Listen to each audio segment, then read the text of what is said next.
Again, you're watching the 2022 NBEW online conference. Yes, this is a one of a kind conference. If you are an esthetician or anywhere having to do with the skin care industry, this is where you need to be. And we have thousands of giveaways. We've definitely played that during the break. And these thousands of giveaway, by the way, are absolutely free. It's just a matter of subscribing so you have access to all the on-demand content.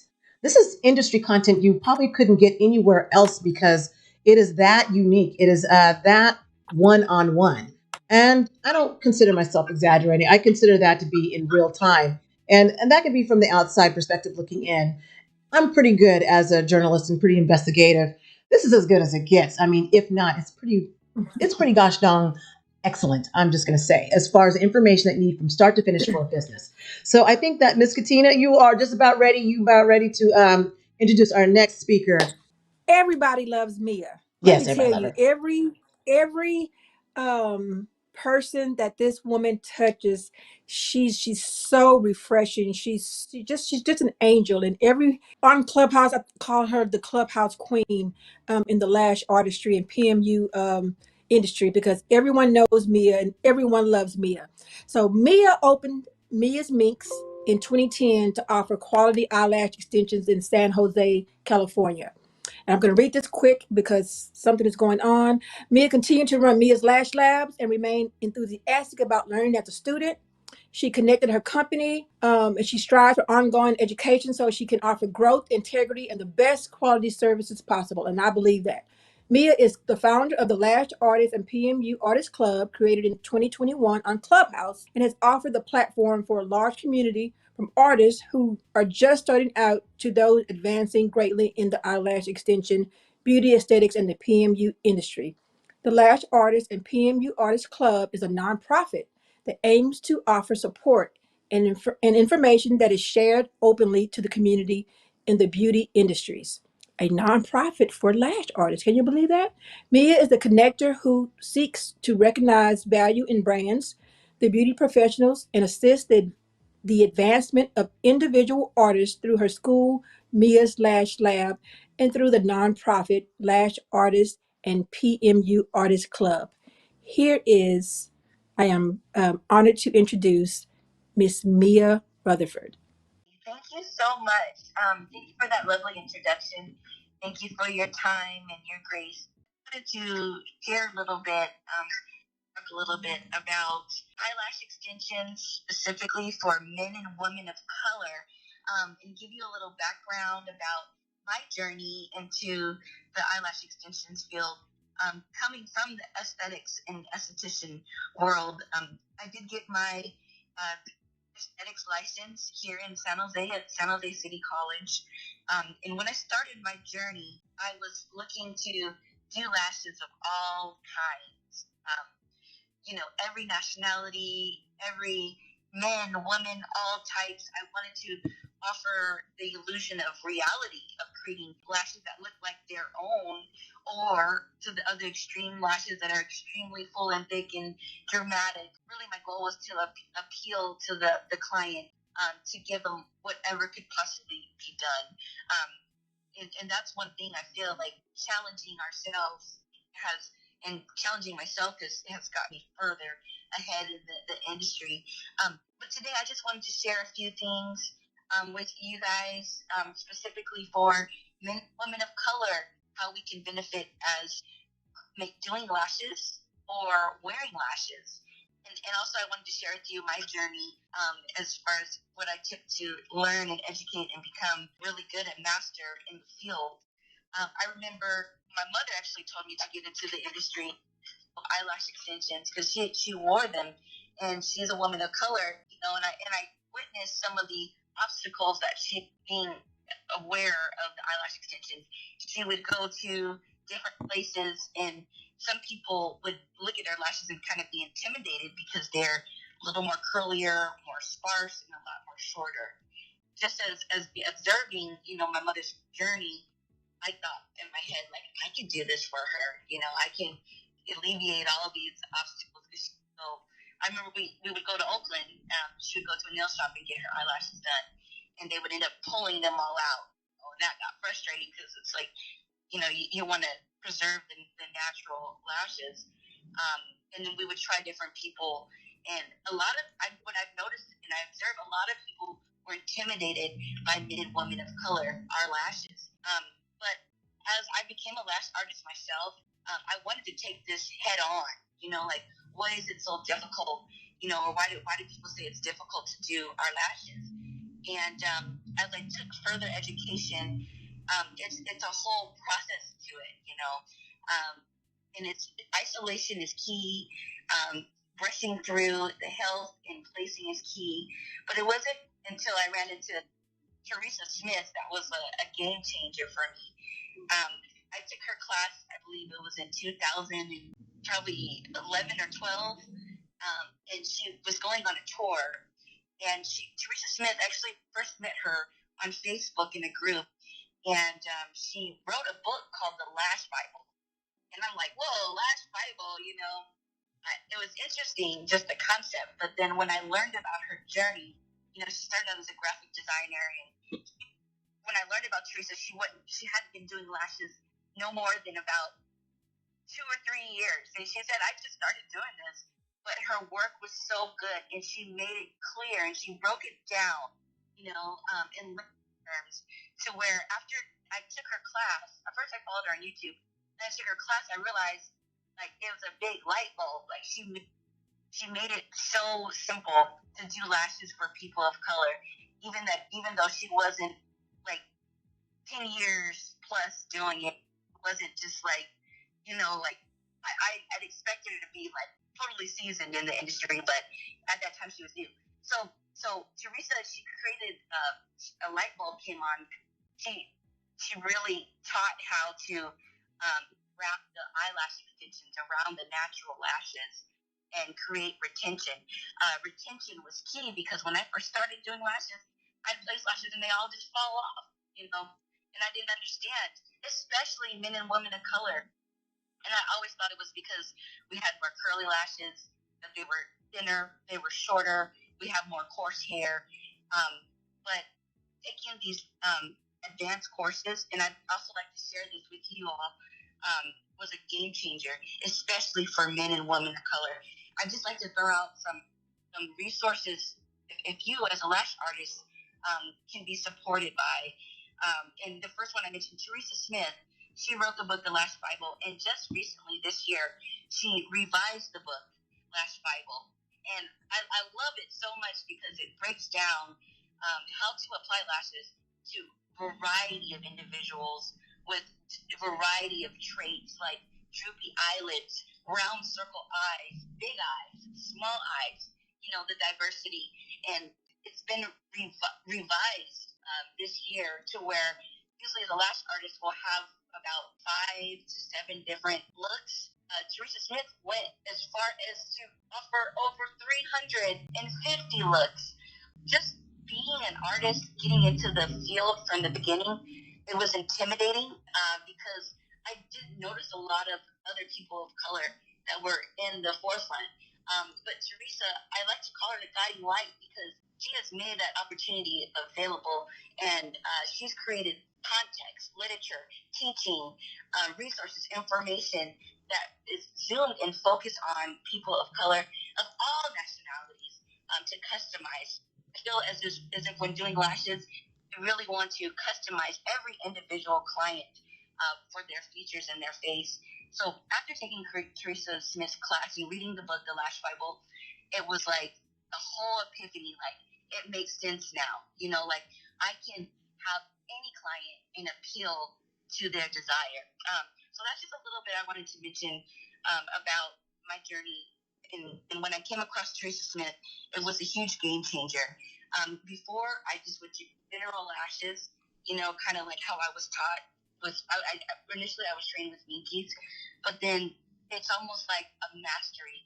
You can specify and master the category of making everybody look how they want specifically. So that was one game changer. Just being a lash artist starting, it was like, I felt like this is something that I can identify with, diversity.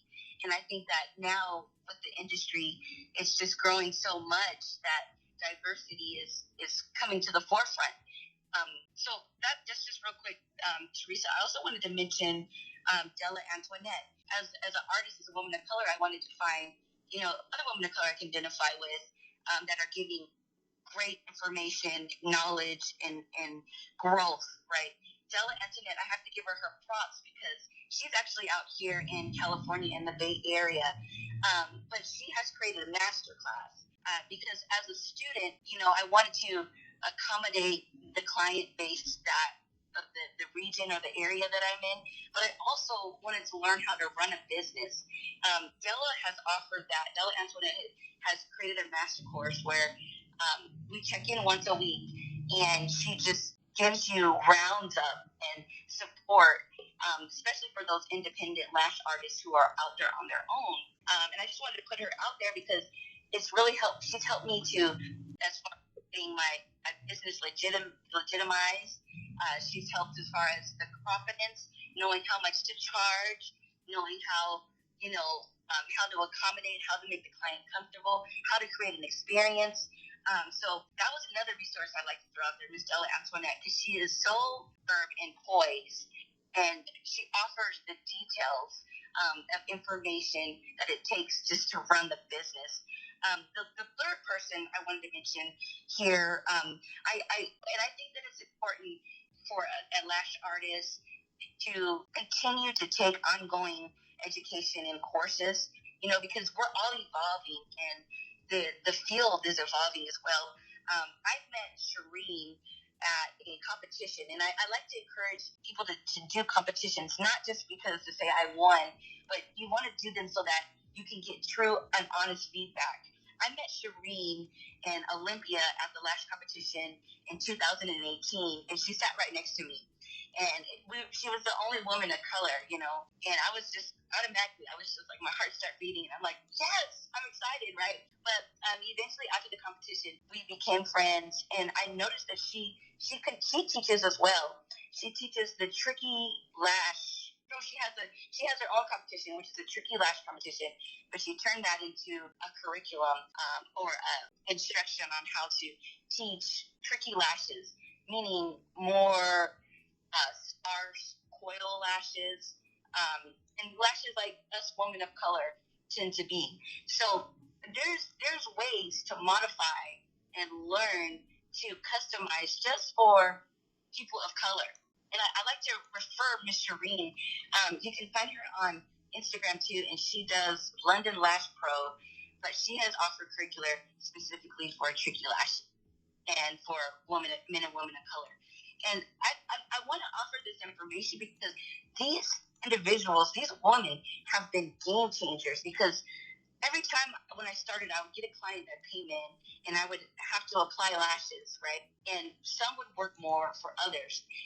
Per se, people with more oily skin, which is mostly us women of color, they tend to fall off more, or the retention isn't as well, and it's other little factors too. So the first thing I asked is like, where can I take a training or a class specifically for people of color? And that just didn't exist, right?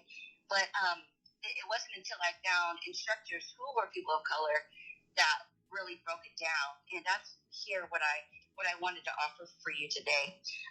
So taking Della Antoinette's masterclass has offered the support, the foundation, right? The all around. If I can't think of something, it's there. It's like a library for me. So I definitely want to recommend Della to take her masterclass. Teresa Smith, she broke down and she went and did the science and the math and broke down the different designs, over 350 designs. So I want to recommend if you're in the lash field, to get the Lash Bible. It's a game changer, and it's detail oriented. And then also Shireen with the Tricky Lash course with London Lash Pro. I would also recommend, for more of the oily lashes and the lashes that are harder to apply. I would recommend Shireen to take her course. And last but not least, retention. That's something that's often talked about in the lash community. How long do they last? And it really varies depending upon the individual, the pH of the skin, the lifestyle. Are you athletic? Do you sweat a lot, right? So it's like a battle that lash artists are always trying to combat, to make a better experience every time. And I just want to mention the last course that I took that was a game changer. And I feel now, before I took this course, I wasn't able to like really do such a good service. You know, when I would have women of color come in for their lashes, my confidence was not nowhere close to what it is right now with this new course. And that course I just took is the Illumino course with Susan, and she created a device which uses LED light, which is a visual light, and it's not harmful to the skin. It uses the same light that's used in light therapy, and we are curing the adhesives instantaneously. So for a lot of people that have sensitivity or oily hair and the lashes fall off, the Lumino, now my clients that would come in every 2 to 3 weeks now don't come in for 2 months sometimes. So I'd like to bring light to that Illumino system, and as a personal testimony, it has worked so good, so amazingly for men and women of color, because it combats the oil. It combats, like before I did the Lumino system, my clients couldn't have any oil near their eyes. But now with the system, they're able to go and do their regular function day to day and not be so worried about losing so many lashes. So I just wanted to offer those 3 resources that have been instrumental in my journey, for mastering the lash field. And I want to share that because it's so much work being done behind the scenes, and it's so many people that are putting in so much work to make things happen. You know, I just want to give light to that. The person that created the Illumino gel, it's called the Illumino Link Gel System, and her name is Susan, and she created that system. She's in Oakland, California, but she used technology of almost like a photosynthesis, where you take a picture and it shocks it and it hardens the adhesive right away. So props to just the industry leaders that haven't forgot about us, because I just want to be honest. So I started a group here on Clubhouse, and I believe Tina mentioned it a little bit. It's the Lash Artist and PMU Artist Group, and I'm so passionate about it because I can honestly say when I first started eyelashes like 10 years ago, it was like a big secret. Like nobody wanted to tell their secrets. Like how did they make them last long? How did they make the redness go away? It's just so many questions. So I'm so blessed to have a platform such as Clubhouse where we can host a room once a week and we can have that interaction. You know, you can have that real time experience of people. Like you might have somebody who's doing a lash set right there and they're stuck, you know, but we offer that point of contact and those references to support one another.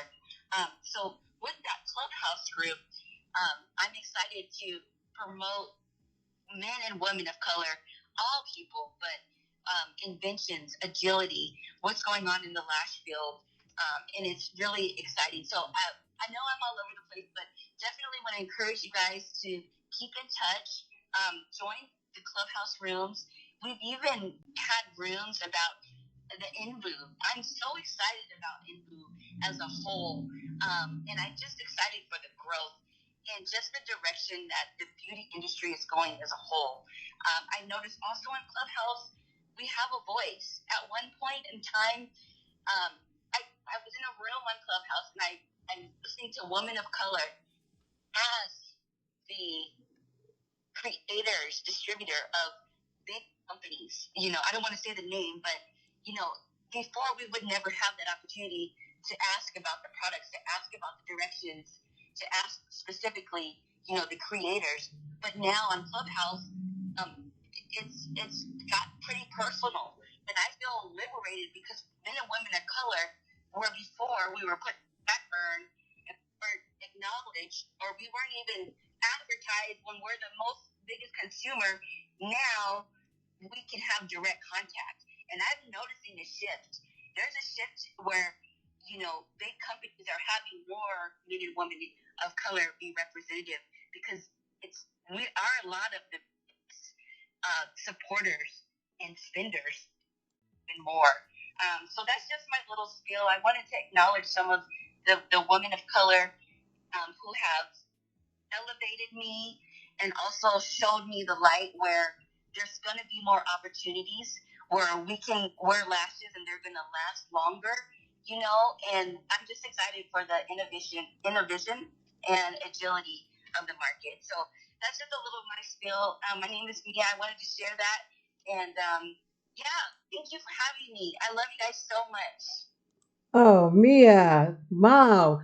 Another powerful presentation, and we found a way to get her to you. I was not going to have us leave this platform without being able to talk to you, or at least somehow the audience be able to hear your voice. So that's one thing that we totally appreciate. The second thing, though, I just wanted to bring that question. But when it comes to eyelashes, I'm going to tell you, Black women love to have their eyelashes taken care of. What would be a way that estheticians can be creatively passionate? Because I'm still trying to figure out what to do with my lashes. I'm the type, it's the opposite end for me. I want to do something with my lashes, don't know what to do. And at the same time, I see a lot of Black women who look like me, who do a lot with their eyelashes and end up messing them up. So how could you encourage estheticians to be more out there explaining about this eyelash health to their clients? And because there's a lot of clientele just for that. Can you help us out? Yes, absolutely. And I'm happy that you asked that question, because it can be a battle. Like I mentioned earlier, when my mom started, she went to so many different places. Some people were good, some people messed her lashes up, some people had to repair them. So my first suggestion would be, do the research. Find out in the area, like, even just research period, like who's offering the best service or whatnot. But it's important to, even before research, health of the natural lash is key. A lot of times people wear lashes and they're just not healthy. They're not properly isolated. They're all clumped together where they can't even grow.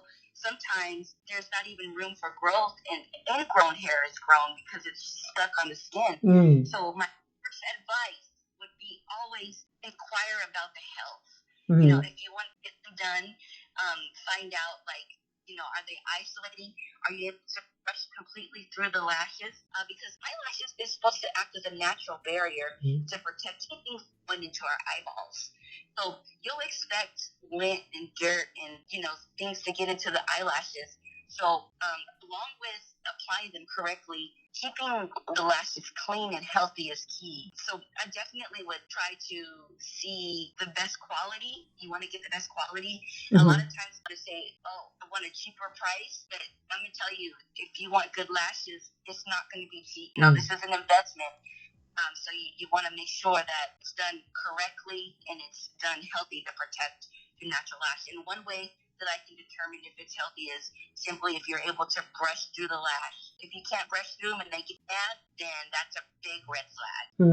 Okay. And I want to check with Katina to see if she had any questions here. Just a moment. I wanted to bring her in, and he's like, okay, Julie's put me on the spot, but she's used to it by now. Just want to see if you had any questions for Mia. Mia, what is the average length? And I know it kind of varies between individual to individual, especially when it comes to the health of their natural lash. But what would you say is an average length of time before your client comes to get their next refill? Okay, sweet. That's a good question, because that's really common, right? And I'm really, really happy you asked that, because I'm noticing, even recently, a lot of people, they come in, they just say, I want them long and full and thick, right? But one thing I've learned, especially taking Teresa Smith's course, is long isn't always the best thing for your lash. Length, we have to realize too, like when you go longer, that creates more weight. and that can be more heavier in the lash. But a lot of people overseas, they they do even shorter lashes. The average length, I would say, is probably like a 10 or 11 millimeter. But myself and a lot of professionals, they like to go even way shorter because naturally, when our lashes grow short, they grow in different lengths. So it's never going to be one consistent length. As an artist, I like to absolutely, yeah. And there's a lot of we hosted a room every Monday on Clubhouse, and it's other instructors that have had the experience of training someone or training other people who weren't trained correctly.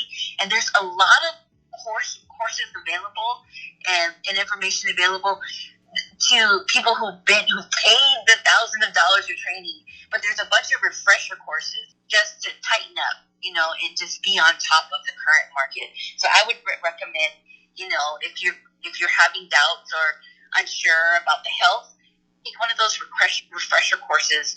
They're not as expensive, and it'll just kind of bring back things you may know already and teaching you things. I love continuing to education and continuing to learn. Wow, Mia. Once again, we thank you we found a way to get you on this information once again. Incredibly important, incredibly a great additive to an esthetician's career and what they do going forward. So I thank you for being patient and for us figuring it out, getting you on the air live, and we have to definitely have you back again. And I'm speaking on behalf of Tiffany and Katina and everybody in the industry because the power of the lashes, I've always wanted to have some sexy lashes. I'm just saying. And I know that you can help the estheticians to help me to get to that as a client. But oh my God.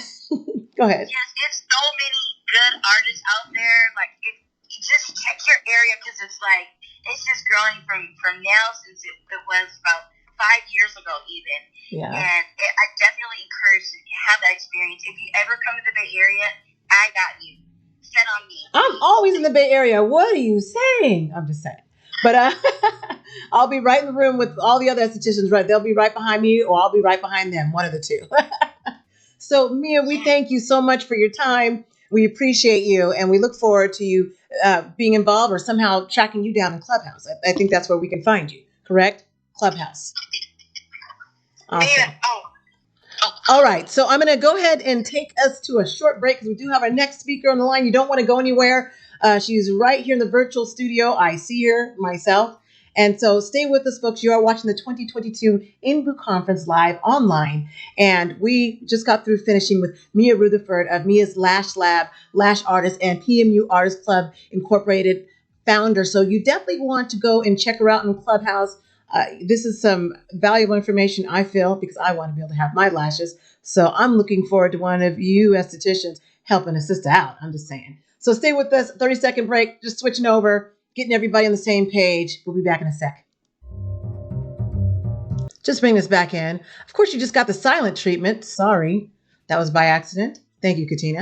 And as we are going to go ahead and get right into our next speaker, didn't know if you were ready, but Katina, I just want to talk about, I didn't know my eyelashes were that important. I'm just saying. And I was just going to go, you can ask Tiffany. I was just telling her a couple weeks ago, I'm like, yeah, I'm just going to see if I can get those, pressed on. She's like, don't do that. Don't do that. I'm like, okay, because I've never done anything with my eyelashes, but I always see everybody else with these dazzling eyelashes. I'm like, I need to do that, And she's like, don't do that, Julie. It'll be the worst mistake. Don't get the ones with the glue. And then it's like, there's all these semantics to it. I'm just saying. Yes. So eyelash extensions are, in many people's opinions, especially estheticians and lash artists, are so much more of a better investment than wearing just eyelash strips, because eyelash strips, the adhesive on the eyelash strips, even though you think that it's a little bit less harsh than the actual eyelash extension adhesive, over time, the eyelash strip adhesive, the putting on and taking off, because most people take them off after a few days. So that putting on and taking off the eyelash strips can kind of damage your eye. And a lot of times those eyelash strips, a little bit too heavy. They're a little bit too heavy because of the band and the weight of the lashes themselves. So they're a little bit more damaging to the natural eyelash. So good to know. I actually used to do eyelash extensions when I first started out, but I got away from that because I was too slow. I never got fast or as fast as I thought thought that I should Mm-hmm. be. And so I said, okay, this is not my thing. This is not my ministry. Let me go back to skincare. I heard that. I heard that. So, are we ready to introduce our next speaker? I am ready. All right, go for I it. am ready. I'm so happy to have Mrs. Toshiana Baker here with us on the NBEW virtual event. And I'm going to get right into it. Toshiana Baker is a licensed esthetician for 16 plus years who grew into an international educator, traveling globally to facilitate spa and beauty related programs that she created. At one time, she led a team of 250 plus estheticians nationally as the director of aesthetics for an iconic luxury spa chain, Elizabeth Arden Red Door Spas, with over 30 locations.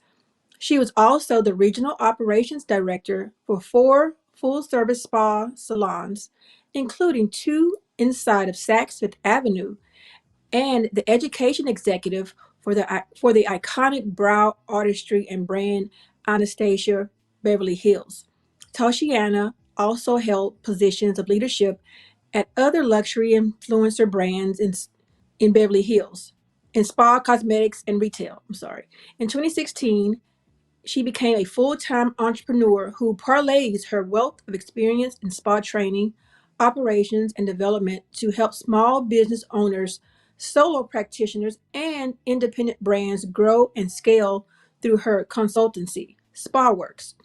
Seeing a gap in the spa and wellness space for support, professional development, resources, and education for underrepresented and marginalized spa pros, she founded the network of multicultural spa and wellness professionals, NMSWP, to be the gap filler. We are honored to welcome Tashiana Baker to the NBEW stage. Hi, everybody. Everybody, Hello. Tatiana, thank you for Hello, being so beautiful. patient. We're just glad we No finally, problem. Wonderful, wonderful. we appreciate the patience. Really, I really, we know how do. it is. I know I'm so proud of what you're doing. I'm so happy to be a part of it. So you have my undivided Wonderful. Oh attention my and my gosh, patience. thank you. You have no Glad idea. to I guess you do have have you. Let's, you. Katina, it's so good to see you. So good to see you. yes.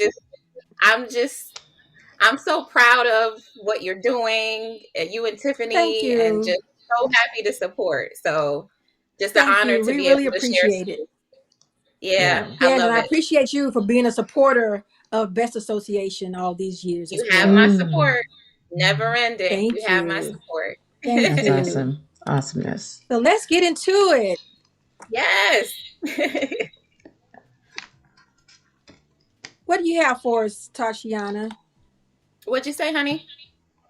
I said, what do you have for us today? What do we need to So, know? when I was speaking to Tiffany in preparation for this year's events, and she was explaining that she had, a lineup of speakers, she said, well, you can pick your topic.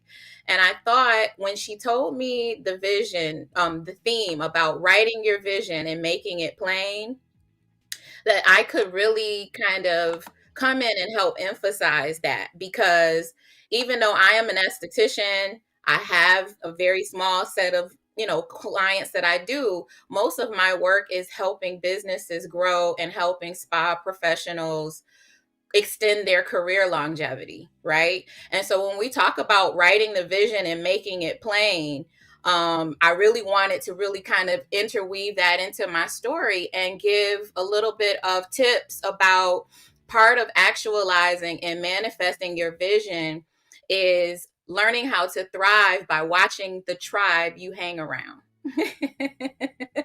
So I think the title is, if you want to thrive, watch your tribe or check your tribe. Was our title, but that was the goal today, is to just give some insight and share some of my experience for skin lovers as well as estheticians, to really help them with the manifestation of their goals and their dreams. And can you break down what that means, even the manifesting part? A lot of people don't understand that. Yeah. That's deep right there. Because it's not as simple as just writing it down. Okay. So, a lot of us don't take the time to actually schedule time with ourselves to really ask ourselves what it is that we envision for ourselves, and then sit quiet and still enough to hear, right, in meditation or prayer, to hear if that vision or that dream has been placed inside of you, that small voice that you get that confirms your dream. So the first mistake is that a lot of people don't even take the time to get still enough to even think about their dream. And then they think that it's as simple as writing it down. And it's not as simple as writing it down, although writing it down helps to encode it into your brain. They have done studies on our brain in neuroscience that basically says that writing it down, first of all, allows you to not loop the pattern as a worry pattern or an anxiety pattern in your brain. And secondly, it allows you to encode it and commit that information to memory. And people who take the time to actually write their goals and visions down are 42% more likely to materialize and actualize their visions and their dreams. So it's not just cliche for us to say write down your plan or write down your goal or write down your vision. There's proven science that says that you are more proven, 42% more successful if you write it down. But manifestation is really about becoming who you need to be in order for your environment to support you having the dreams you say you want. So if you want to be a millionaire, but you're still walking around with, a thousandaire mentality, you will not manifest millionairehood, right? So we have to learn how to become what we want to become what we want to materialize. So if we want to materialize wealth, we have to have a wealth mindset. If we want to materialize success, we have to have a success work ethic and a success mindset.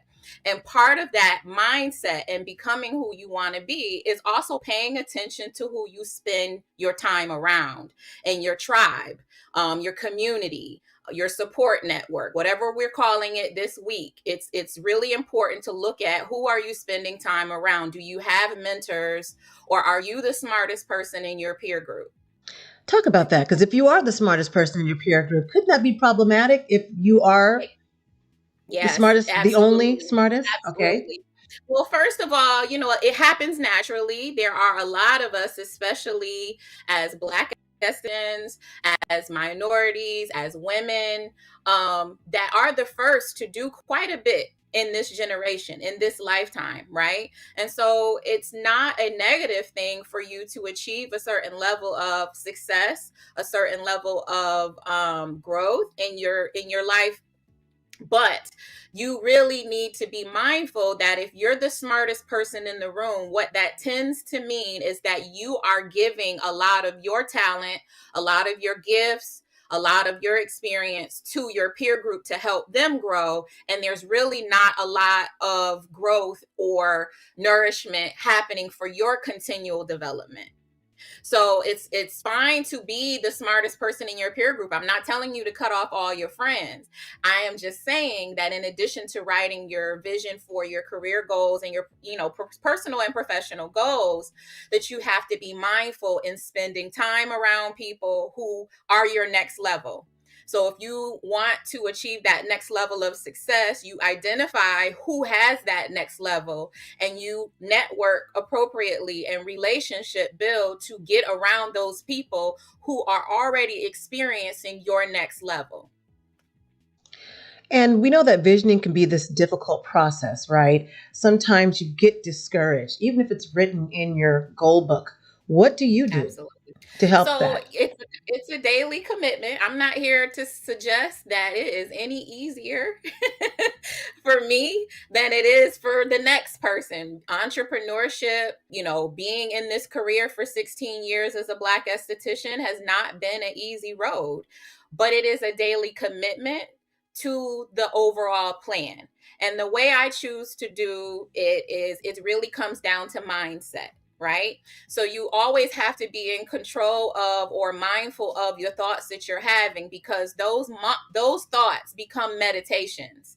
They become requests to the universe, to your God, to your, to whoever blesses you, your ancestors. So those thoughts need to be good so that you're constantly requesting positivity and abundance and prosperity and all of those things, right?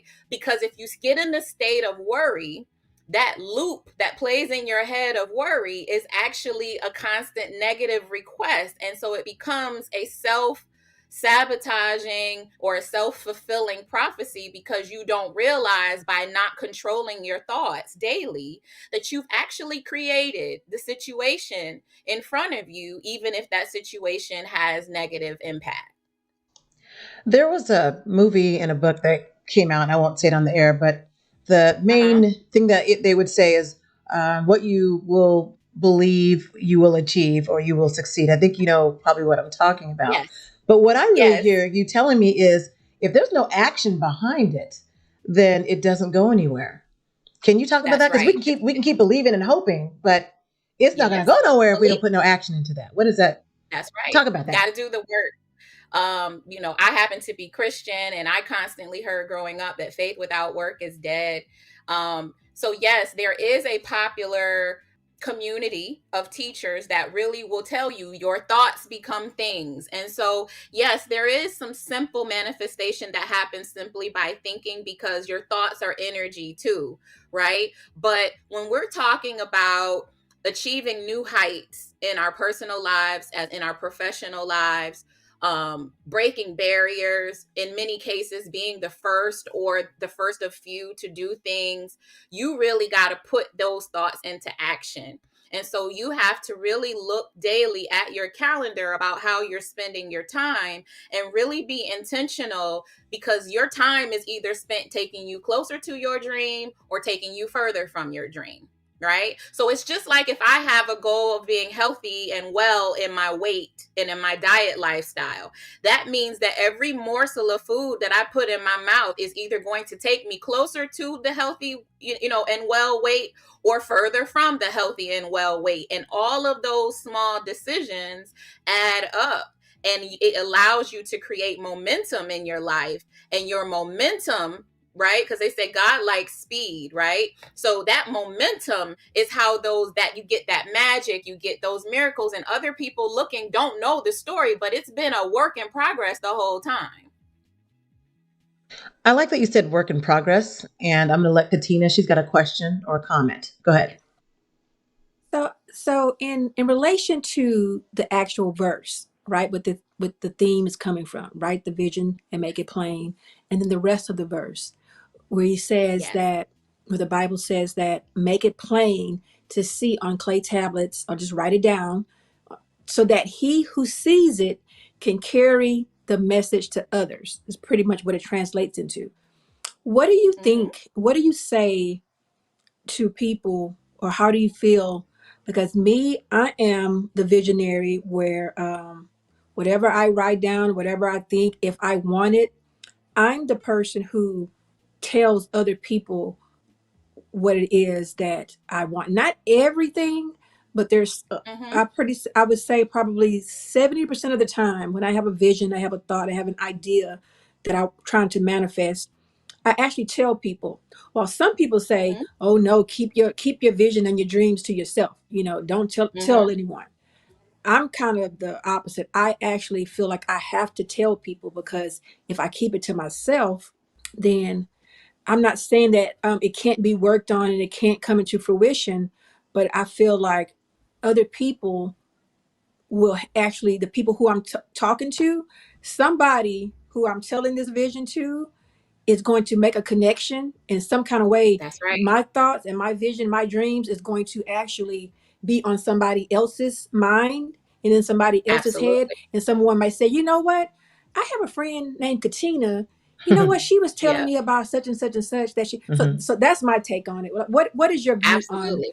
Um, So I happen to agree, Katina. I mean, that's why for me, it really comes down to being very intentional in your tribe. and in your community. Mm-hmm. For me, I create tribe as an acronym, and I evaluate who I am around about who's being fed and what they're being fed. And for me, the tribe acronym is transformation, resources, impact, breakthrough, and energy. So when I'm in a Oh, group of love that. trying to get to that next level, I'm seeking transformation, the sharing of resources, the impact that together we achieve a greater impact than any of us individually, that we're together achieving breakthroughs of any barriers, fears, limiting beliefs, and that we're there to keep each other re-energized in the spirit of what everyone is trying to achieve. That's what tribe means to me. And so that's why you have to be Mm-hmm. selective, because when you're writing a vision, the verse says that you're declaring a thing. You're declaring that Mm-hmm. thing in advance, and you're behaving as if that vision will be coming to fruition. And so you, Mm-hmm. first of all, can't be around any and everybody, because we got the haters and the Right. naysayers and the negativity. But when you have a positive tribe, Katina, when you have a good tribe, not only are those people looking to support you, looking to give you resources, looking to provide you access to further that thing coming into fruition, but they feel fulfilled in doing so. They feel that it's a part of their Mm-hmm. responsibility as a part of your community, as a part of your tribe, that your vision comes to fruition. So that means if I know somebody, if someone that I know knows someone, your name is going to go in that room before your feet enter, because I act as a resource and a representative of your vision. And so that's what happens when you get around the right people, because all of the negativity and the pettiness and a lot of the things that don't keep us ahead, right, Mm-hmm. fall to the wayside, because the insecurity about winning is not there. We're all winners when you're in the right group and when you're in the right community, right? And so that's why I believe, just as you said, not only should we write the thing and make it plain and let all who see it know that that's a declaration of that thing coming into fruition, and so that the Right. people who are truly supporters will be there to celebrate when it comes to fruition, right? Because not only you gonna help me get there, Exactly. we're gonna all celebrate you getting there. And that's the value of a true community and a true tribe. I agree. I agree. I like that. And I like that tribe acronym. And I like how Yeah, you so the said, tribe acronym is, as you know, I created back in 2020, I created a network, and I started intentionally creating a network, a community of people. It doesn't matter if you're an esthetician, you're a massage therapist, you're a lash artist. I didn't want to get caught up in the who does what. What I wanted to do was provide my 16 years of experience throughout the industry, so we can stop being the only one in the room, and we can start to share our talents and our resources and access, because we all have heard of the good old boys network. And as much as we talk bad about the good old boys network, the good old boys network works. And so that's why tribe for me is something that I really came up with at that time, because what I wanted to be able to tell people is, I'm not in this for money. I'm not in this for accolades. I'm in this for advancing the community of underrepresented spa professionals, so that we can have our network to move us forward. So that average career lifespan, they say, is that's 3 to 4 years, or the average salary of an esthetician that they say is $35,000, we can break through those barriers and start reclaiming and renaming our destiny as estheticians, and any other spa pro for that matter. Wow, very detailed. One more question before we open it up to Sure. questions to the audience that I do have. Where should a person begin envisioning, Toshiana? Do they create an actual board? Because that's what I did many years ago, and I guess it worked. But where do they begin? So you really got to tap into who you are as a person. Vision boards don't work for everybody, because that's not everyone's honest and authentic form of expression. And so you really want to look at, who are you as a person? What is your honest and authentic form of expression? Are you a writer naturally? If you're a writer naturally, then journaling will be a good way for you to do your visioning and your manifesting. If you are somebody who likes to craft and build and illustrate, then a vision board would be something you like. If you're a techie, you might want to do a digital board. If you're somebody that's neither of those things, but you're more analytical, then you might do simple reminders that you place strategically in places like your cell phone wallpaper, renaming your apps, things like that, that are just constant reminders of what is it that you said you wanted, so that when you see that thing, you're already thanking the universe in advance that it's here, right? So instead of my, bank app, I might have it my wealth folder, right? And so when I go to open my wealth folder, that's helping me become operating in the wealth mindset. So it might hit me different than someone who has wealth on their vision board, if that makes sense. So it starts with just really becoming self-aware. Who are you? What are your skills? What do you enjoy? Because part of visioning and manifesting should be pleasant. It's when it feels like work, people don't do it. I think it's very important you said when it feels like work. And what I do like is there's several things that you're bringing into this, because this is a little bit of work that one has to put into it because they want to vision. So they also have to put that emotion, right? That intention of where they want to be, and not look into the fear of whatever it is that they're feeling at that moment. That can be a difficult process, but there's techniques to doing that, I'm sure. But what is the technique Yes. you use to tell people, all right, get into this mindset? I like that you said other modalities. It's the first time I've ever heard I call it a wealth coach who talked about the different modalities that, well, if you want to do a board, do a board. If you want to do this, do that. And if you want to journal, journal. And I was the type, I did it all because I read this book and it said, do the board. I read this book and it told me to write a journal. So I had all these modalities going on, Toshi. I'm just telling you, really, I had it all going on. So I like that you set that precedent. Like, don't choose what works for you. Now, how do you put the emotion into that vision? That person that's broken. Let's say they're just feeling like, man, I'm having a rough time. I know she done told me to do a vision board or some type of visioning, and I want to begin this, but I'm feeling rotten inside. What do I do? So the technique I like to use is called reframing. And forgive me, my dogs are getting a little rambunctious. The technique I use is called reframing. And so when you're sitting with a thing, whatever that thing is, and something negative comes up for you, your emotions are lessons. So you don't want to negate your feelings. So you honor your feelings, and then you just sit with it for a second to ask what that feeling is there to teach you. And then you reframe it with a positive thing, right? So let's just say this morning I was tired. It was a full day. I was tired.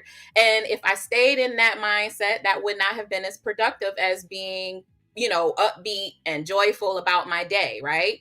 And so instead of I have to do all these things today, the reframed version is I get to do all these things. And I am blessed to do all these opportunities, right? So you immediately yourself, you reframe. When something hurts, it hurts because I was disappointed, but I'm grateful that I made it through the disappointment, so I know how to better evaluate things next time. So the negative is going to happen. We're humans, right? The negative, the bad experiences, the bad days, it happens. It's a part of the human experience.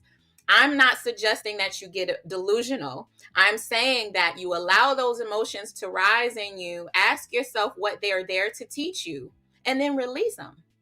You don't have to hold on to it. Once you learn the lesson, you can let it go, right? And so a lot of that reframing works for me. Now, I want to say, I'm not the master of all things, but when I was an esthetician, I started to notice that I was very sensitive to other people's energy. And that's what led me to go and study mindfulness, Reiki energy, chakra balancing, and things like that. And then I married that with me growing up, the granddaughter of a preacher, so a Baptist preacher, and the faith walk. And that's how I have arrived here to really be able to speak about you have the ability to reframe your life to be created to be whatever you want it to be. Whatever you want it to be, no limitations. And that's the message that I tend to share with people when they cross my path, because I don't believe anyone else is responsible for your healing. You have the ability to heal yourself. You have the ability to declare a thing for yourself. So that's how I roll. We are not done with you yet. We have so many other questions for you, but I want to put that on the screen and let people know that if you do have a question about visioning, oh, this is the place to be. If you've been missing out, you have time to catch up. But if you're watching right now, you have time to chime in and ask your questions, because I think Toshiana's breaking it down. The modalities, everything, she got me right there. She got me. And so I'm happy about that. And I'm happy that she said that it really depends on the person, because everyone's reading every book out there, how to stay positive, how to be you, and how to stay in that mindset. And it's difficult. Sometimes they say it takes 21 Mm-hmm. days to break a behavior, right? That's real Absolutely. stuff. That's real stuff. So I'm gonna have you talk about that in just a moment. But I want people to know that you can call in, or actually text in, excuse me, text your question. We're gonna send you a link. Text your question to 559-242-6788. Again, that's 559-242-6788. And if you text your question, if you say, I want to ask her live and direct, that's fine. We'll send you a link. Still text your question. We'll text you back the link, and bam, you're in. And so some of you have a habit of being shy. That's okay if you just want to ask your question. It's all right. So I want to take it back to you to ask about 21 days of breaking behavior. I mean, that's real. People are like, 21 days? Do I have that long? Mm-hmm. But please Mm-hmm. break that down. Well, so according to some of the things that I've read, for some people it takes longer than 21 days. So I'm sorry Oh to be the bearer of Lord. bad Oh news. Lord. Bear of sorry, bad sorry to news. be the bearer of bad news. What happened for me, I can only just speak from my personal experience, is it really comes down to honoring who you are and how you're made. Some things you need to stick with because they are designed to stretch you, grow you, push you outside of your comfort zone. Some things are just not going to stick for you or resonate with you because of who you are. And you have to be honest with yourself about that. But when I was struggling at different stages, I was referred to a book, if I may, and it's called The Last Lodge of Attraction Book You'll Ever Need to Read. And I feel like that really did it for me. That did it for me. It totally changed the game for me. And it really did talk about how you change a habit. And changing a habit becomes taking the work out of the change, appreciating more and living from a space of what that change will do for you, and becoming more aligned with that version of yourself. So it doesn't feel like this, difficult push and pull with yourself to change a habit.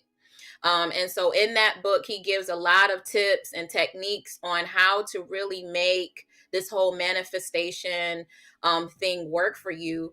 And it really challenges you to make it fun, make it enjoyable based on who you are. Well said. I mean, bravo on that one. Last book of law of attraction you'll ever need. I know a lot of people who need that. Yep. I'm Yep. going to bring Katina in because I think she's ready. Katina, can I bring you in? Because I know you probably have a slew of questions. Well, no, I don't have any questions, but just to, when you're talking about the vision board, I Mm-hmm. probably I have a really good friend, and she has a salon. She's a salon owner for about 10, 15 years. For like the last 8 or 9 years, she has this vision board Mm-hmm. party. And I've attended and I've done some vision boards, but I'm so glad. I feel relieved because vision boards are not my thing. I can tell you that once I create the vision board, I rarely ever go back and look at the vision board except if I find it and I open it and I realize some things that have actually come into fruition, then I'm appreciative Right. of it. But I am I don't really journal, but I note. I'm always writing notes. If something inspires me, I have notepads and notebooks all over the Mm-hmm. place. I have notepads in my cars, in my I think I have a notepad in every one of my I have 6 drawers, 2 nightstands, 3 drawers. So I have some type of notepad, and my desk over here, I have notes. I'm gonna have sticky notes that work. So I'm always like, Yep. writing notes. And sometimes I'll gather those notes and I'll put them in one binder or something. But I'm just not necessarily a vision board type of person. And so now I Right. may be where like I'm somewhere and I take a picture of something to remind me, Mm-hmm. like I was in New Orleans working and I came across something in New Orleans that inspired me. So I take a picture of it And sometimes I may attach that picture to a note. Sometimes I take notes on my note app in my phone. So Mhm. it was just so refreshing, though. I don't want to keep on going, but it was so refreshing to know that I'm not the only person who's not No, a you're vision board not. person. No, you're not the only person. And, studies have shown that people who journal, people who take notes like you do, it's equally as effective. It's equally as effective. Mm-hmm. One of the ways to amp up your note taking and your journaling is gratitude. Gratitude, practicing Mm-hmm. gratitude. And I feel like everybody can do that because everybody's got something that they're grateful for, even if it's just being Right. able to, be alive. You know what I mean? So, Mm-hmm. um, so it's like when I wanted to learn meditation. And I felt like I fell in love with the teacher that finally said to me, meditation feels a little different for everybody, right? So that process, you have to allow yourself grace to learn that process. It's not going to be the same. Vision boarding is not for everybody. And one of the thing about those vision board parties, it goes back to my message. Watch who you're visioning with.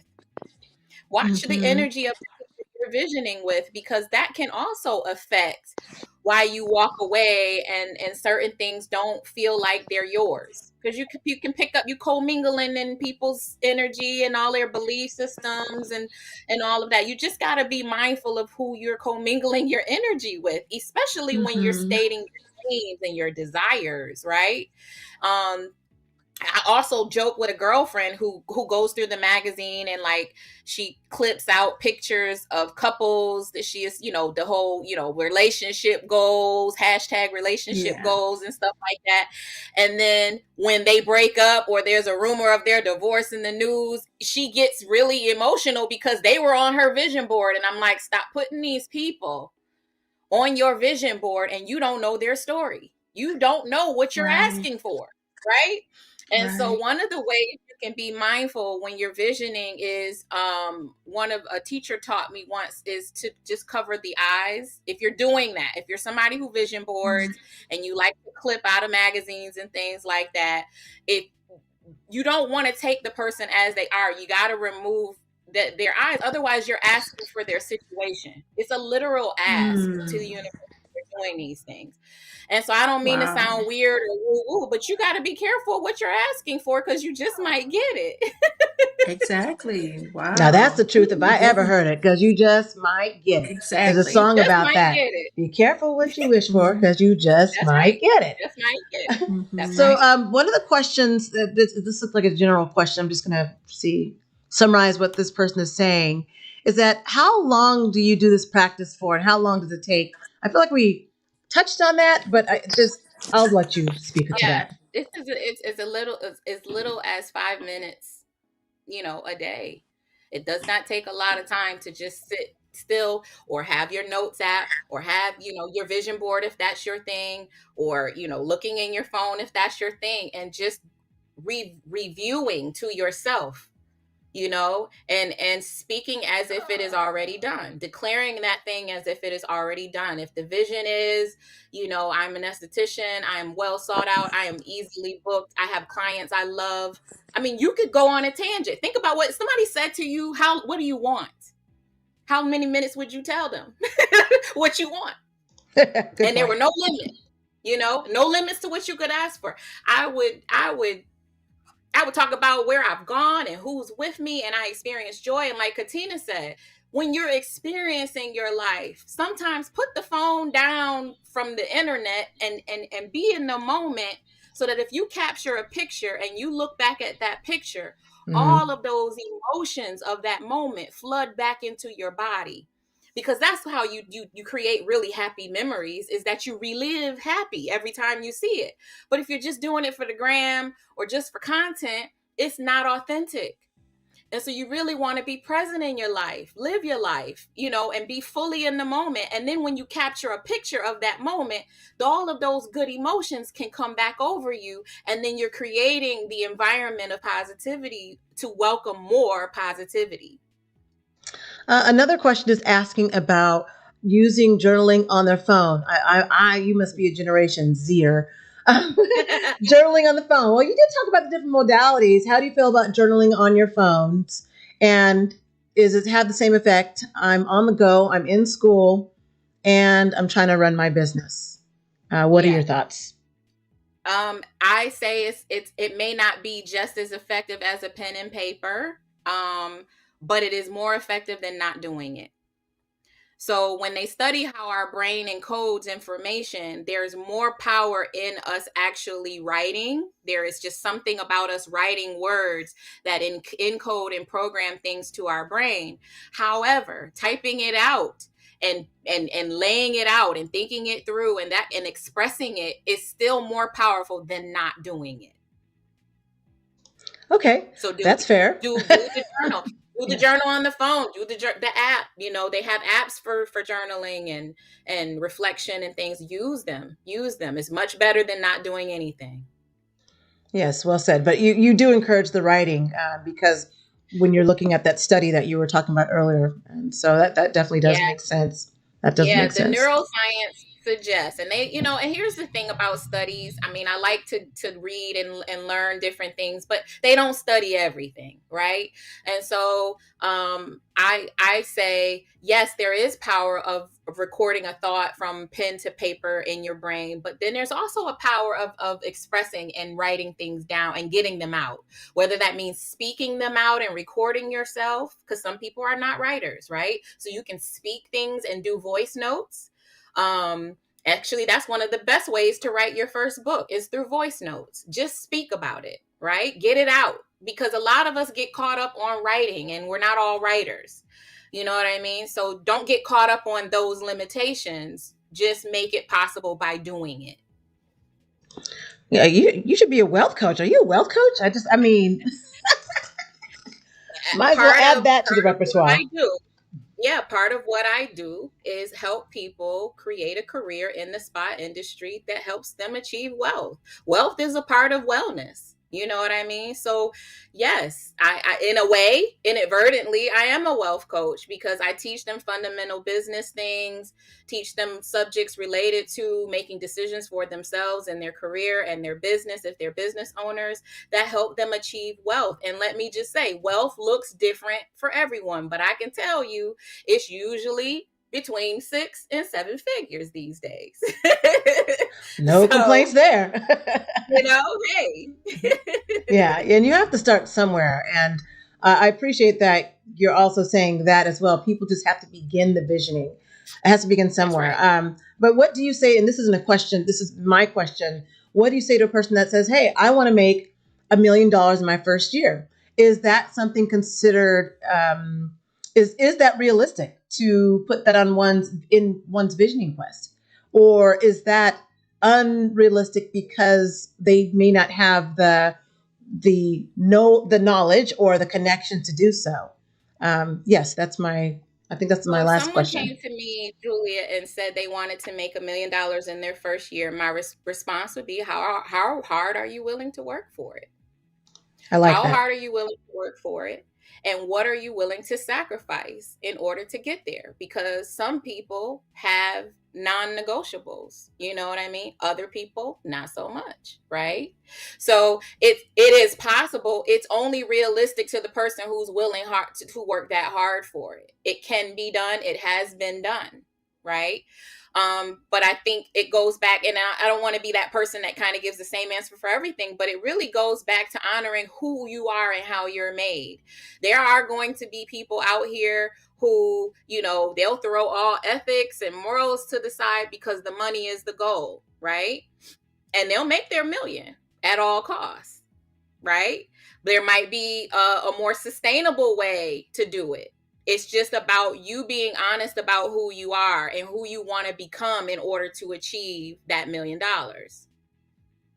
I think that's important how you said a little bit of sacrifice makes all the difference in the world because people want some of the things, but they're not always necessarily willing to sacrifice for these things. Right. That's right. That's right. And you know, we get a lot of mixed messaging now with us being, you know, with the different social media platforms and things like that. And we can't help but compare sometimes to other people's successes, but you don't know what they're sacrificing. You don't know the whole story. You don't know if there's an ethical or integrity issue. Not suggesting that everyone has to have ethical or integrity issues, but we don't know. You really don't know. And so you have to, when you're talking about visioning for yourself, it really has to be about your personal, self-aware, you know, self-sacrificial journey, because your race is your race. It's going to be different than someone else's race.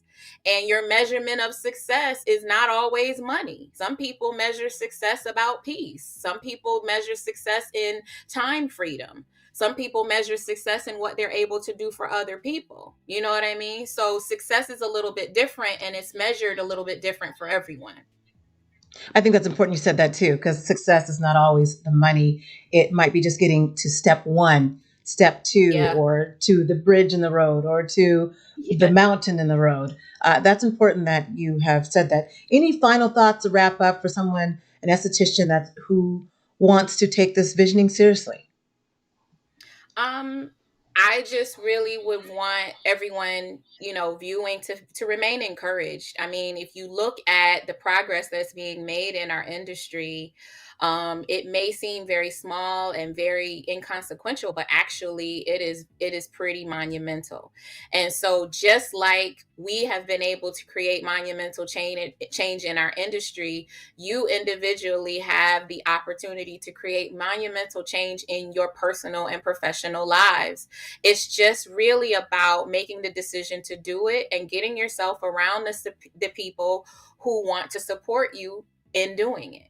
And that is Toshiana Baker, ladies and gentlemen. If you want to know about visioning, here's the coach right here. I encourage you to seek her out. Where can they find you? Track. So I would really I don't encourage want to sound people. predatory, but you know. No, I don't want to be predatory, because the truth is I'm just here to help, and I want who wants me, you know what I mean? But Yes. if anyone is interested in joining my membership network, you can go to nmswp.info/NBEW and sign up on our waiting list. We'll be opening enrollment in the spring and accepting applications for people to join us in the network, where I provide training, development. You know, part of the personal development is the visioning and manifesting exercises, time management, energy management, right? So I do a lot of training on a lot of topics to help career longevity for underrepresented spa and wellness professionals. I'm talking about all your identities, male, females, your sexual orientation, your racial identity. It doesn't matter to me. I wanted to create a community of belonging. So it's the network of multicultural spa and wellness professionals. And the link is nmswp.info/NBEW for the National Black Estheticians Week. And if you didn't catch that, you can easily go to my Instagram, which has been on all of the Spa Show platforms, and it is in the link in my bio. A wealth of information.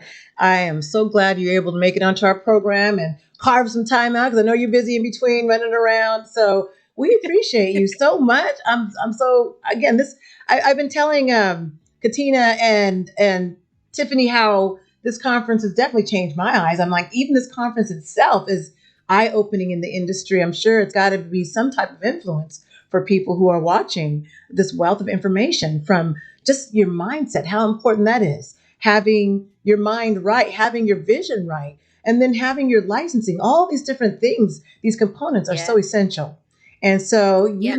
I say your part of the component is probably one of the most important, because that's really where you begin. You know, if you don't have the It is. vision, what are you going to do without a vision? How are you That's just going to right. go, I'm going to do this because I want to get the money? You'll never get there. Right. And so you've made that very Right. And clear you feel today. like you're in survival mode. You're right. So I want to encourage anyone who's having difficulty in finding their vision, come to a community that can help you tap into finding your vision, finding your dream, creating a lifestyle that you can thrive. And it's not just about survival, right? So all of those things are really important. And thank you so very much for having me. I consider it an honor to be on your platform. Wow, what a wonderful being you are. Well, we intend to reach out to you again, so don't be a stranger. And so glad to Okay. meet you. But yeah, we definitely want you back. Thank you so much. Well, ladies and gentlemen, like we said, this has been a plethora of information for you. We're going to let you go to a short break because we do have our next speaker that's lined up and almost ready to go. But we know some of you probably need a short break, so we're going to take you to it and just stick around with us, right? Visioning, what you think about that? I'm just saying, right? Wait till you go and tell other people about this. Tell them that Toshiana Baker was on this program, y'all. So I'm saying that's the spirit of where we are, folks, as we're celebrating the our National Black Estheticians Week. That's what it's all about. We can have a little bit of fun. I can be a little nuts sometime as I'm doing this on day 3, and we're not even on day 4, 5, and 6. I'm just saying. But I really enjoyed the experience. Tiffany probably shouldn't have asked me to host and moderate, but I did it. And so this is what you get. This is who I am. But anyway, we're going to go to a brief break. Thank you, Toshiana. Much love to you, my sister. Wow, you exude success. I have to send it to Tiffany to send to you. I took a snapshot of you earlier during the break. I didn't tell you. I'm like, oh my gosh, she has such a gorgeous smile. I didn't tell you about it, but I'm going to send that to Tiffany to send to you so you have it. Because I didn't even think you knew how beautiful that smile. The smile's like, we gonna be good on this right here. Somebody like this, yeah, I can see your heart just exuding through this picture. So I did do that, but I'll send it to you. I'll send it to you. Thank you, Julia. Thank you. All right, I'm gonna let her go do her thing. She's like, God, this crazy Black woman. What is she doing now? This is who I am, folks. I've been like this for I'll just say all 20 years of my life. So we really are going to go a brief break. We'll be right back. This has been a joy. Short commercial break. Julie Dudley Najee. Be back in a second.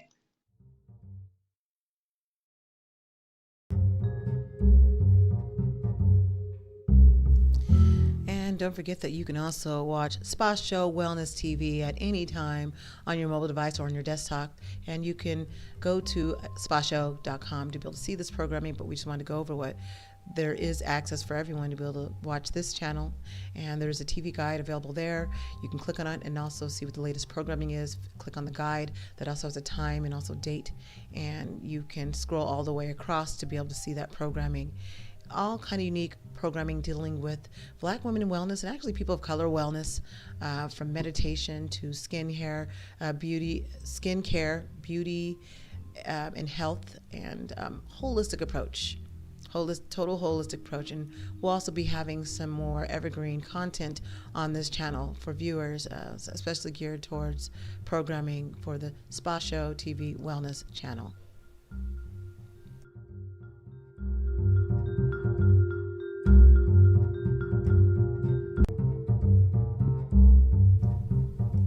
We want to remind you about the thousands of free giveaways that we do have thanks to the partners and partnering sponsors, and want to make sure you get to be a part of that. If you go to spashow.com, you'll be able to see these gifts, and these are gifts specifically for the NBEW week, but you know what? Some of it might spill over. It depends on, because everything's first come, first serve, with the exception of the 5 top esthetician ambassadors that do really well in that program.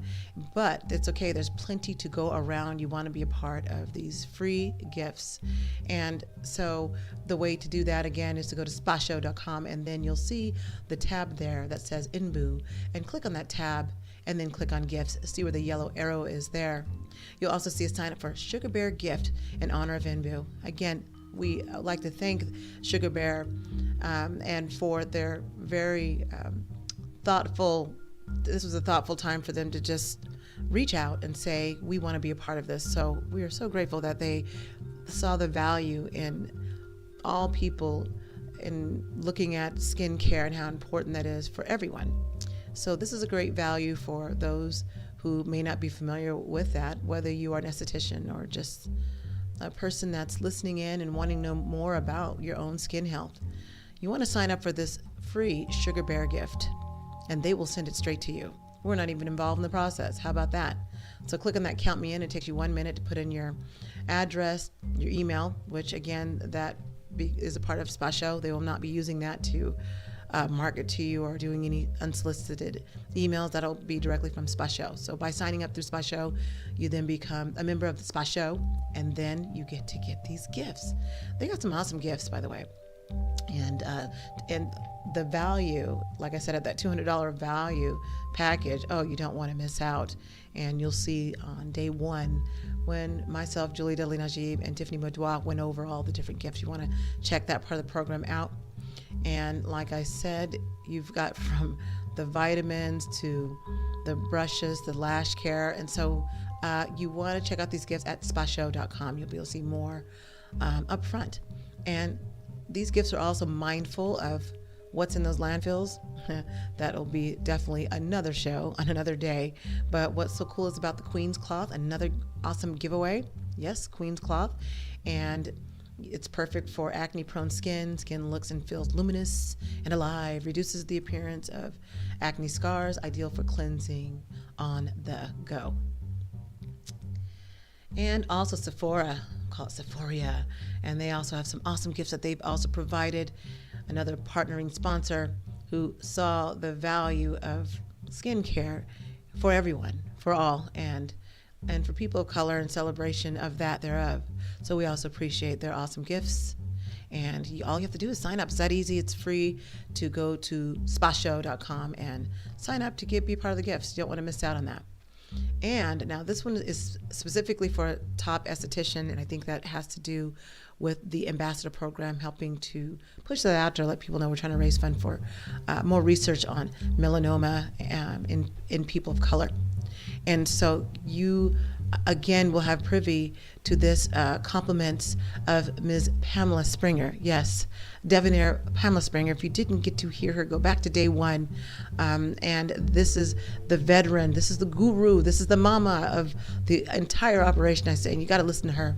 But she's got a gift for you. But you got to be one of the top estheticians to get this value. And this is a great package for estheticians. And she went over this global skincare package that she has. And it's like that whole thing. Yeah, big value. So you want to get involved. And so we just want to make sure we went over those giveaways. Didn't want you to miss out. Let's go to spashow.com.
And folks, we are back. You're joining us at the 2022 NBEW conference. We're on day 3, and we have one more phenomenal speaker for you. So you want to get tuned in. Hopefully you had enough time to take your break, take a restroom break, whatever you had to do. We're back now. So you need to be back too, because again, we are going to have Katina introduce our next speaker, next presenter extraordinaire. And so if you are an esthetician, you're listening to all of this, I hope you're soaking it all in. It's not just about the gifts and the giveaways. It's about the giveaway of information to help you in your business. And critical information from marketing to your mindset to the different other membership tools that are out there for you, a little kit there for you to get your business off the ground. Maybe you're just beginning and you're just starting to get into all of this. This is the perfect conference for you. You don't have to be African American to be listening to this program today. Hopefully you're just celebrating with us, though, during the celebratory week 2022 all the way through the 28th. And so that's the intention, to be able to give you the information from these gurus, from these experts in the industry who have been doing this for some time. They're helping us out by helping you and doing this from their hearts. So I'm going to bring in Katina. Oh, awesome. Yes, I definitely will be going back and viewing these videos again. I want to introduce this woman. She has been a part of my aesthetics industry, my aesthetics career for the last 6 or 7 years. I have not met her in person, but we have communicated and we've networked, and I call her the international esthetician. And I'm going to read you her bio, and you're going to see why I call her the international esthetician. But she is a dynamic change agent for the industry. So allow me to introduce Aliesh Pierce. Aliesh Pierce is the founder of Ask Aliesh Skincare. She is also the author of Treating Diverse Pigmentation, a textbook for estheticians. She began her career in the beauty industry as a makeup artist living between Milan and Zurich. Moving back to the States, she immediately attracted celebrity clients and became the personal makeup artist of Queen Latifah, India Arie, Ming Na Wen, and even the Obama family. However, when she wanted to get to the core of her clients' concerns, she turned to skincare and has been a licensed esthetician for almost 20 years. As an educator, Aliesh trains estheticians to develop multi-ethnic approach to skincare through her online portal, Ask Aliesh Learning. Her aesthetics career also includes holding positions as the Director of Education for DMK Clinical Skin Revision, Virya Ayurvedic Skincare, the Marketing Manager for R&E Cosmetics Lab, and the Product Training Specialist for Vitality Institute, the VIPO. She also had a hand in formulating products for Daily Concepts and the new Viola Rouge Cosmetics line. Having honed her skills as a keynote speaker at aesthetics trade shows and conferences all over the country, Aliesh now shares her philosophy of diversity and equity with corporations.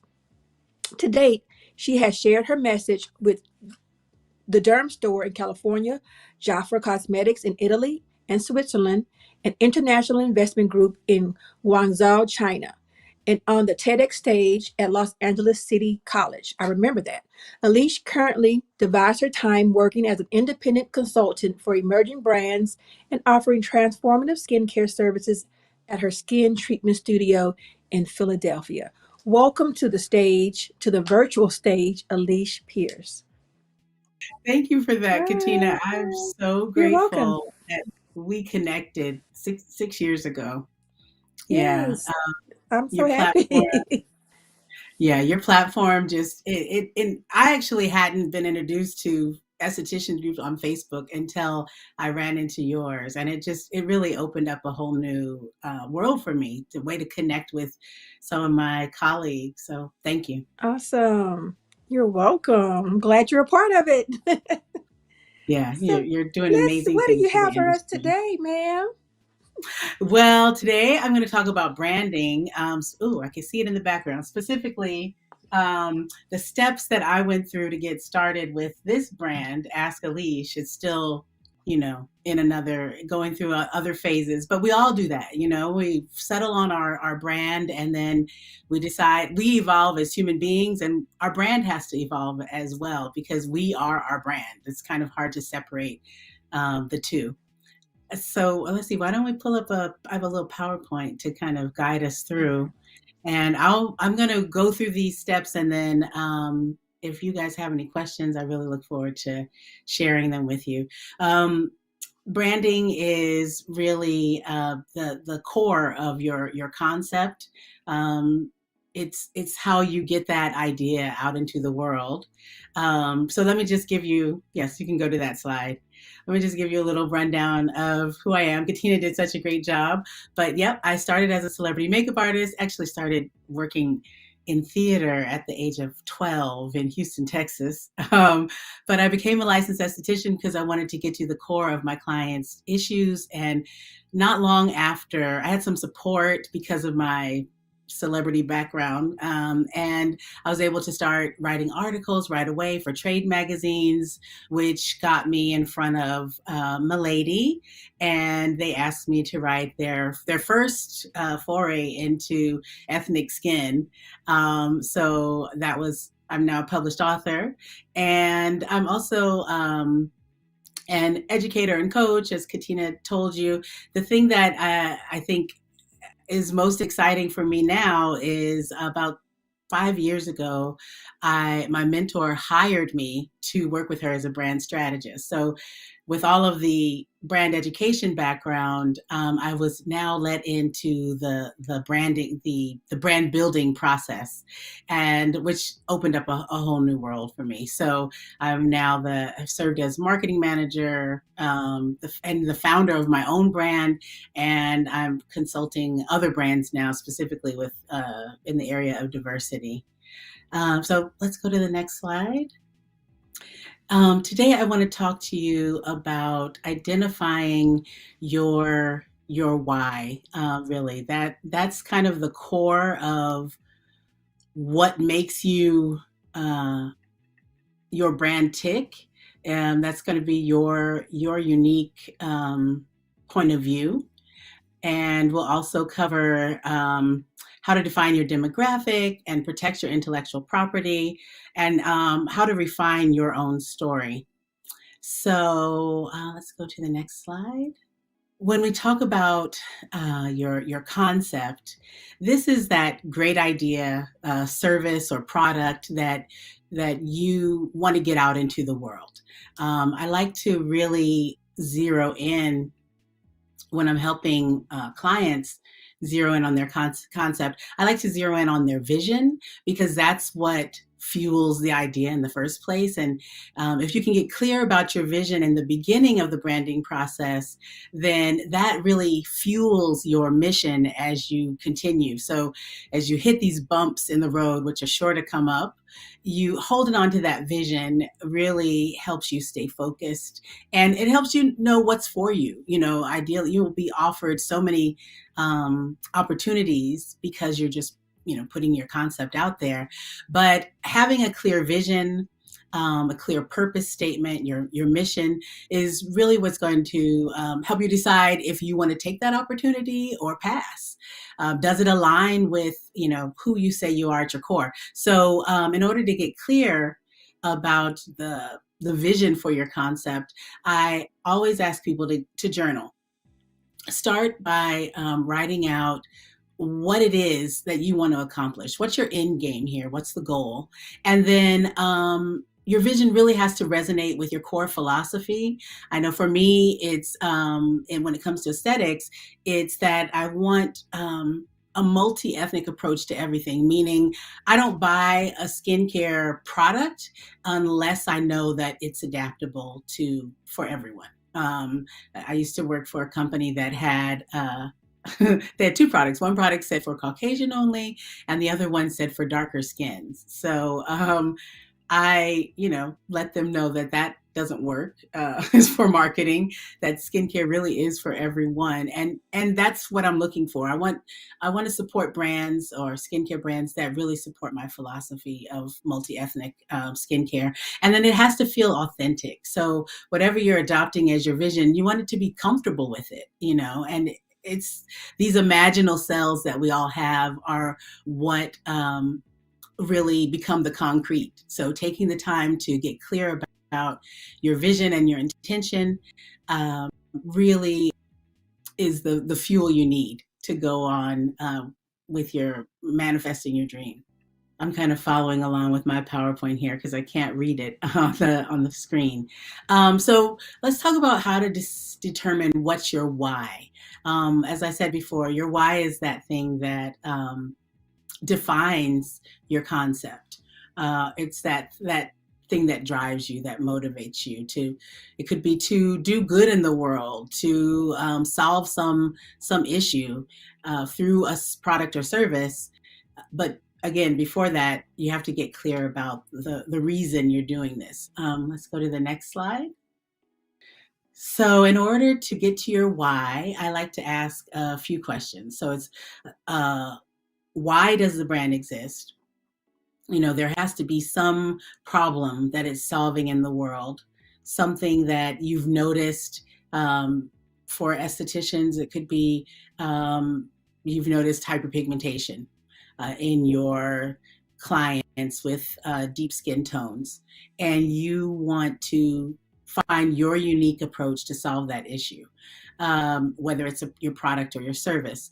Also, what's missing in the marketplace? If you're offering services specifically to attract a multi-ethnic client base, try to look around, and we'll talk about this more, the idea of the competition, but try to look around your area and figure out what's missing. What is that that one gap in the product or service arena that you could fulfill with your unique philosophy, your unique point of view? When I think of this, I think of the brand Hale and Hush.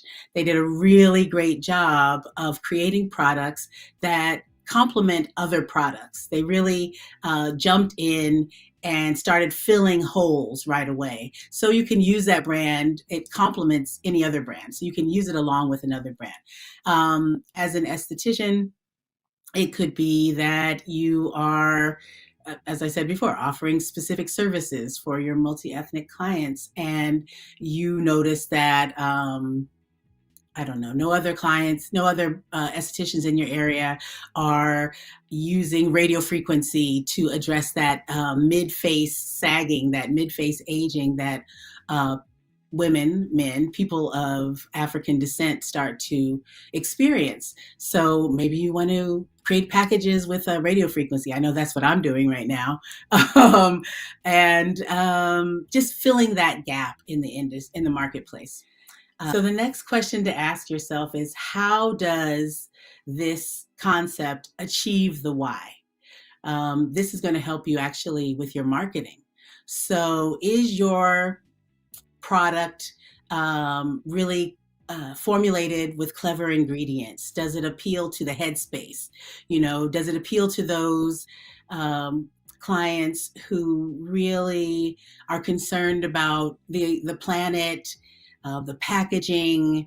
They want to know what ingredients they're putting on their skin. Can you educate the client and appeal to their headspace? Maybe you are appealing to the heart.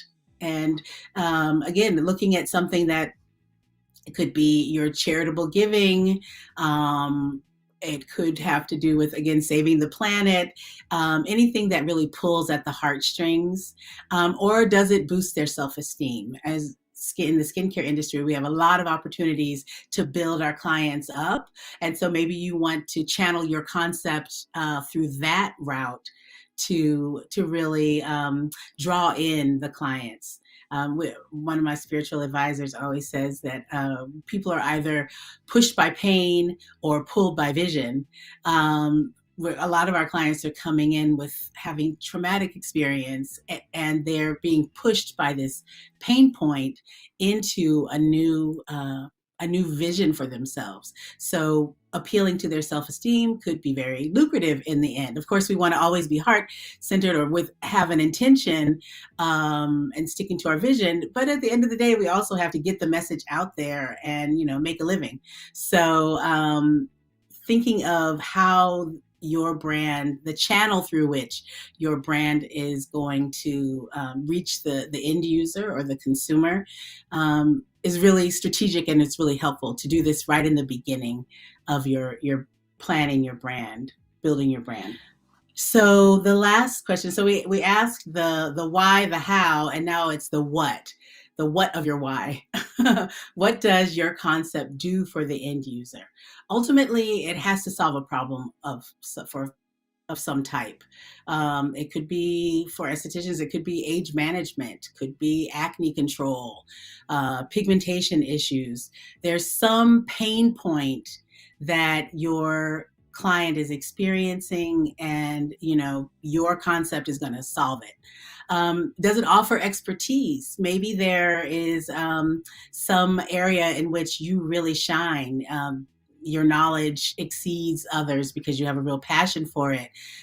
Putting that out there as the highlight of your concept can really help, again, draw those clients that are looking for what you're offering.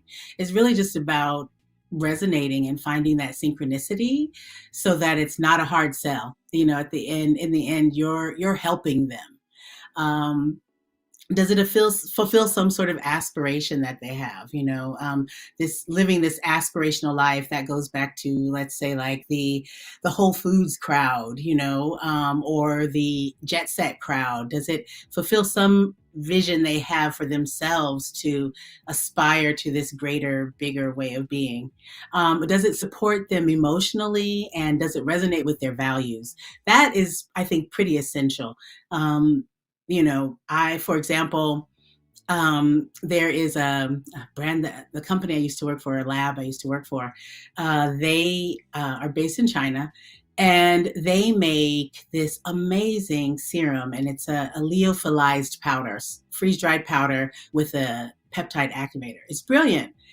But it has methylparaben, propylparaben, all of these parabens in it. And while I'm not a paraben averse, I think that if I'm going to be microneedling, I'd rather not. So that product doesn't resonate with my value.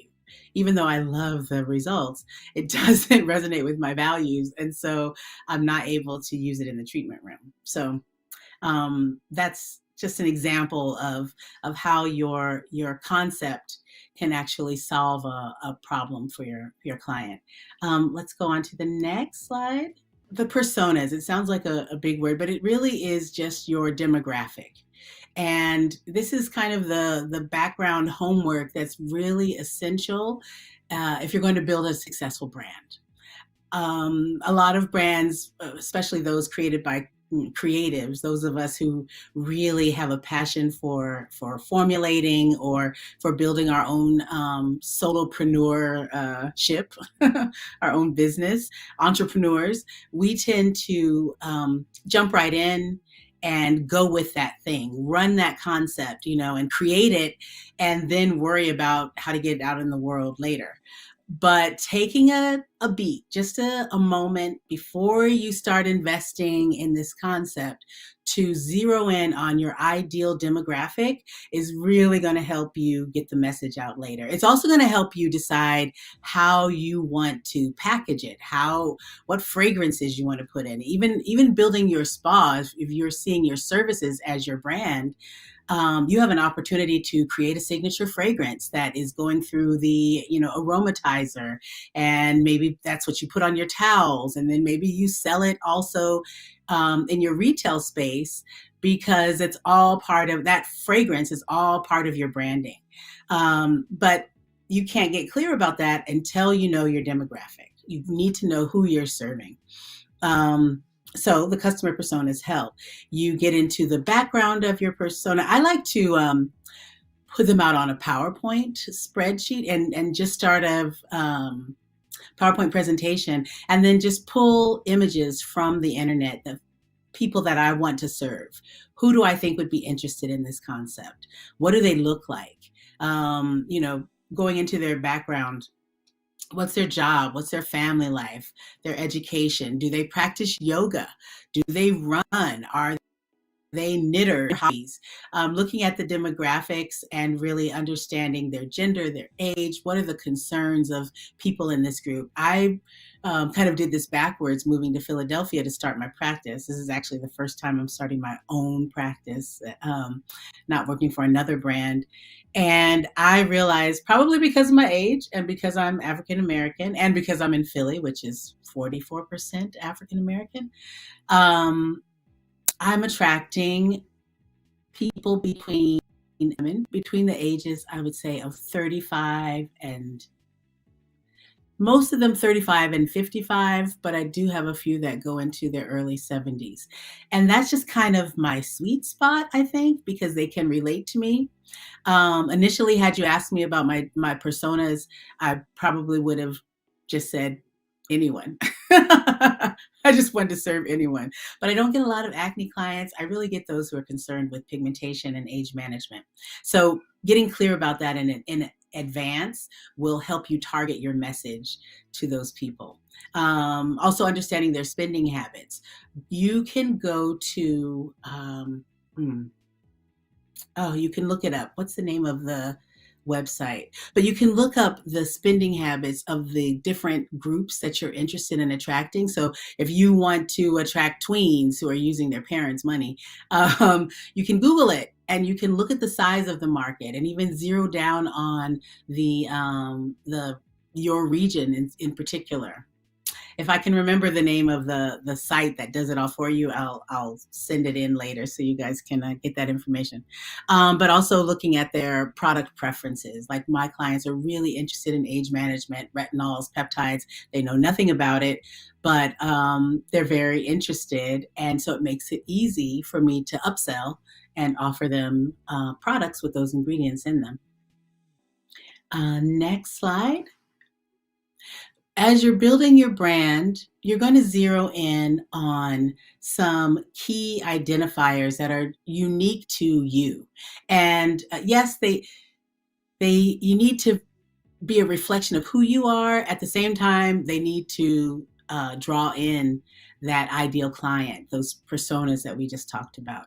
So when you think about your color palette, you may love orange, but find that your clients have busy lifestyles and they want something really serene when you're building out your space, your treatment room. When it comes to products, you might find, for example, for me, my graphic designer created this product, this label, and I just recently had some feedback from some graphic consultants who work for L'Oreal and all. And even though I love these colors, they're really fiery. They appeal to me. The consultants were suggesting I bring in some more blues because they're more cool and more calming. And I want to convey this idea of balance, not that I'm going to heat your skin up and it's going to be fiery. So little things to think about initially. Your brand book is going to have your color palette, and that's going to be your Pantone colors. You want to do a little research on the Pantone color of the year, what colors, kind of emotion those colors evoke, and then identify that this is your set brand. Until you rebrand, these are your set colors. You may have a specific font that you like. Graphic designers can even create an original font that's just for you. And that font might also be reflected in your logo and in your brand messaging. So when I worked for DMK, for example, we were creating these kits so that estheticians could have everything they needed to complete one facial.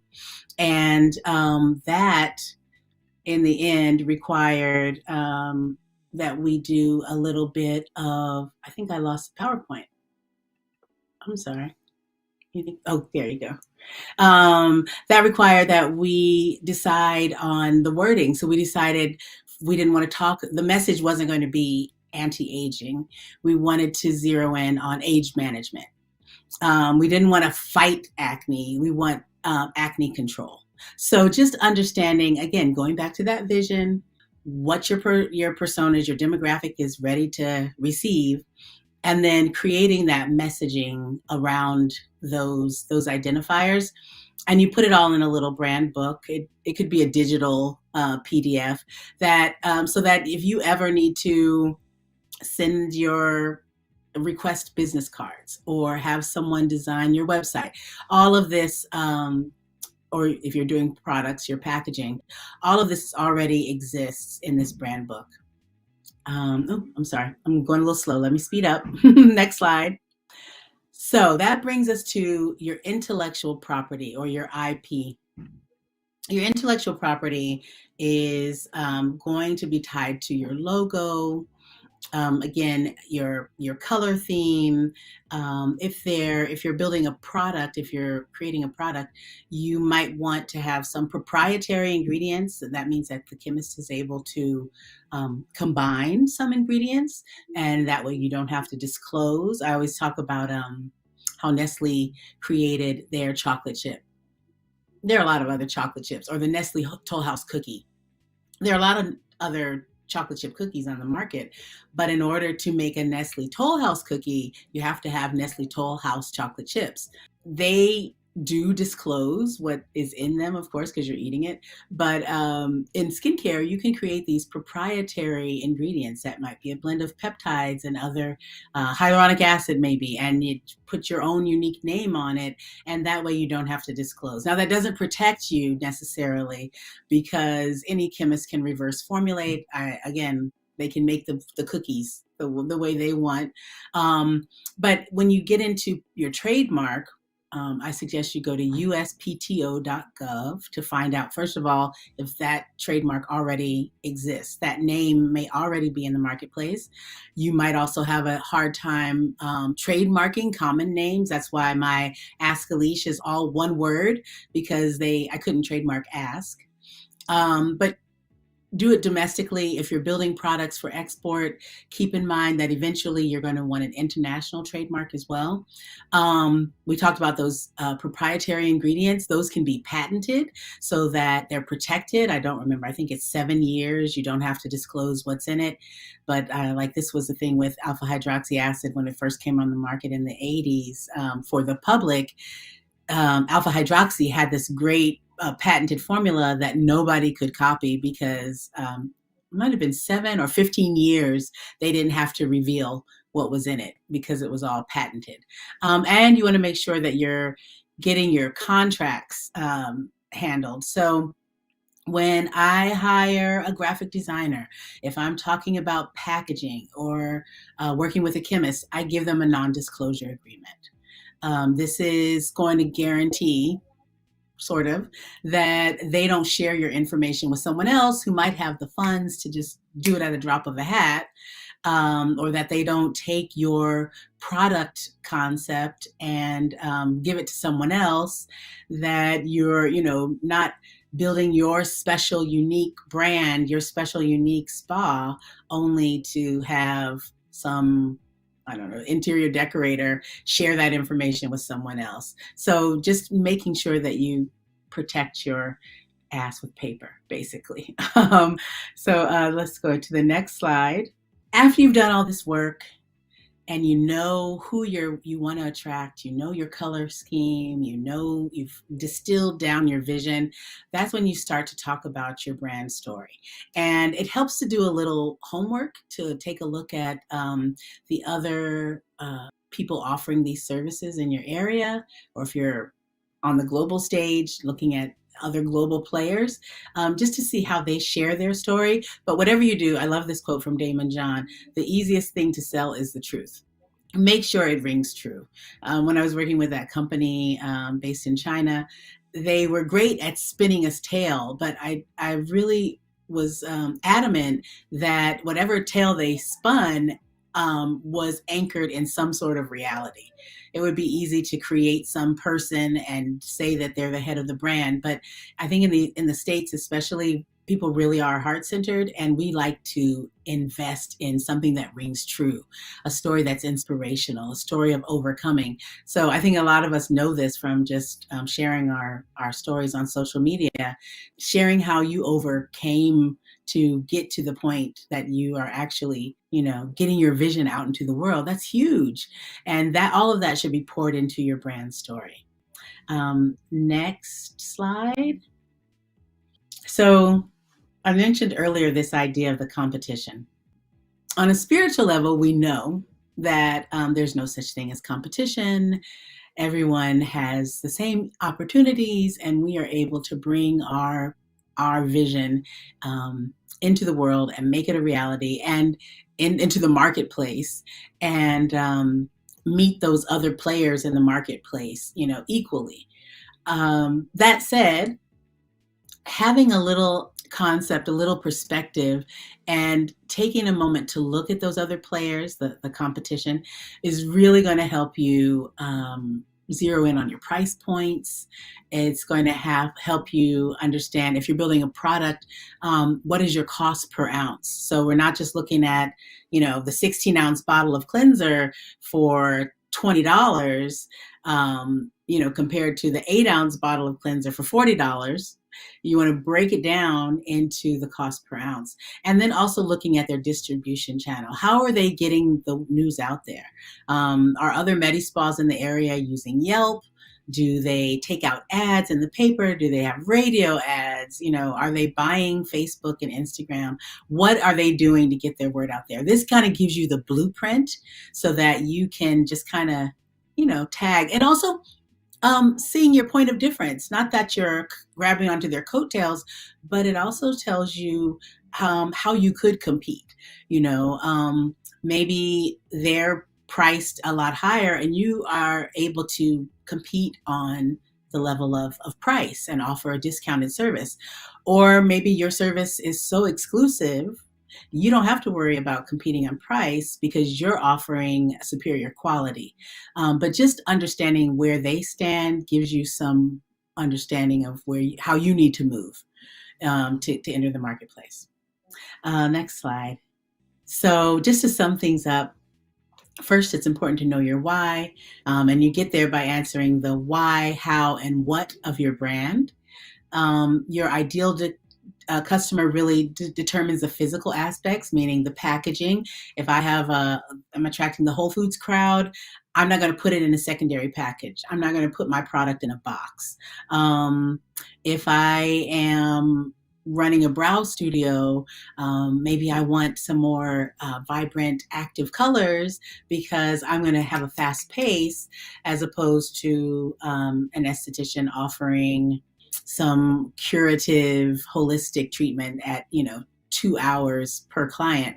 You want something a little more calming. Protect your intellectual property at all costs. Do this work early. It's not just enough to make sure the domain name doesn't already exist. You want to go to uspto.gov to make sure that someone else hasn't already locked down your name, because it happened to me. They could fight you on it later. Even if you're being granted the trademark, they can easily come in and take you to court and say, we had something similar first. Make sure your brand story rings true and understand your competition. I just want to thank you. I hope that you follow me. I can tell you that I suck at social media. I'll tell you that right now. But I do have share information via Instagram. You can always contact me, slide into the DMs. And on my Facebook group, Pigmentation 101, we have about 700 members. I'm not that active, to be honest, because I'm building, working with learnskin.com to build an integrative aesthetics certificate program. So that's taking up a lot of my time. But that Pigmentation 101 database is there, and we have a lot of great information for you. So if you have any questions, I just want to open it up. And Yes, another powerful presentation, Aliesh. I'm going to ask you a few questions. I first want to let people know, if you've just tuned in, and if you're watching this and hopefully you are enthralled, because this is the most important part of business. This is coming from somebody media marketing myself. So I can't wait to talk to you about this. So the number to call in is 559-242-6788. Again, 559-242-6788. Not a call, a text. Text the question and we can bring you in live. We send you a link. We patch you in. Again, that number is 559-242-6788. Miss Aliesh, let's talk about this. Let's talk about this branding, because it is so important. And now I got to point my fingers at some of my African-American business owners. So I'm so glad that you are on the air to really, really talk about this. And also even about the identity theft. Been through that my early days, I'll say, in Hollywood, writing scripts, and it was vicious. This branding on a scale of 0 to 100, in your opinion, is how important on that scale? It's 110%. I thought so. It really is. And, you can take shortcuts to get started, but then you find that you're already midstream doing the work, and you have to now backtrack to get this foundational work done. And that's the difficult part, because people want to start business and skip that step, though, and not worry about branding. And what would you say to that? A person that just wants to get the business started, I'll look at the branding later. I've heard this before, Lash. These are true stories that I'm telling you from business owners. So what do you say to that? Well, I say that you're missing the point, and it's unfortunate, but the work has to get done one way or the other. So you might as well do it on the front end when you have the time and the luxury of really planning out your approach, your strategy. That's fair, and that's fair. And I want to bring Katina in on this discussion. Katina, are you ready? Well, even if you weren't, I'm bringing you in on the discussion Absolutely. anyway. Sorry. Should have Right. given you No, fair it's warning. fine. And that's okay. It's fine. I was just thinking back when I was, and I know aesthetic schools, most programs really don't have a lot of time to teach business strategy, but I just wish that, many of them did, especially the ones like Texas, we're 750 hours. Some states are like 1,000 hours. And I just wish sometimes that the states and the schools would focus a little bit more on those, you know, so my school, we talked about setting up your business, right? Your business structure a little bit, but no one's really teaching these things because most estheticians, I would say, dream is to become a solopreneur and an entrepreneur, and they want to brand themselves and they want those businesses or they want to create a skincare product. If we knew things like this before, because everyone tells us just start somewhere, right? Just you Yeah. have an idea, a business concept, just start. No one really teaches us how to plan it out and the things that we'll need, in the beginning, like branding to be successful. So I just had that thought. And another question I wanted to ask you was about, can you tell us a little bit more, not really more, because I don't want to take much of your time, but about the pain points. How do Yeah. we, yeah, tell us a little bit more about, focusing on your client's pain point. Well, first, I want to address something you said earlier. There is so much value in just starting. I don't want to, slow down anybody's progress. If you Mm-hmm. are having some resistance with this step, just start and you'll figure it out along the way. But hold on to these lessons because you're going to need it. It could be a month, could be a year into operation. You're going to need to backtrack and really take a look at your messaging. So I don't want this to, you know, uh, prevent anyone from actually. Oh no, I just broke my thing. I don't want this to prevent anybody from actually launching.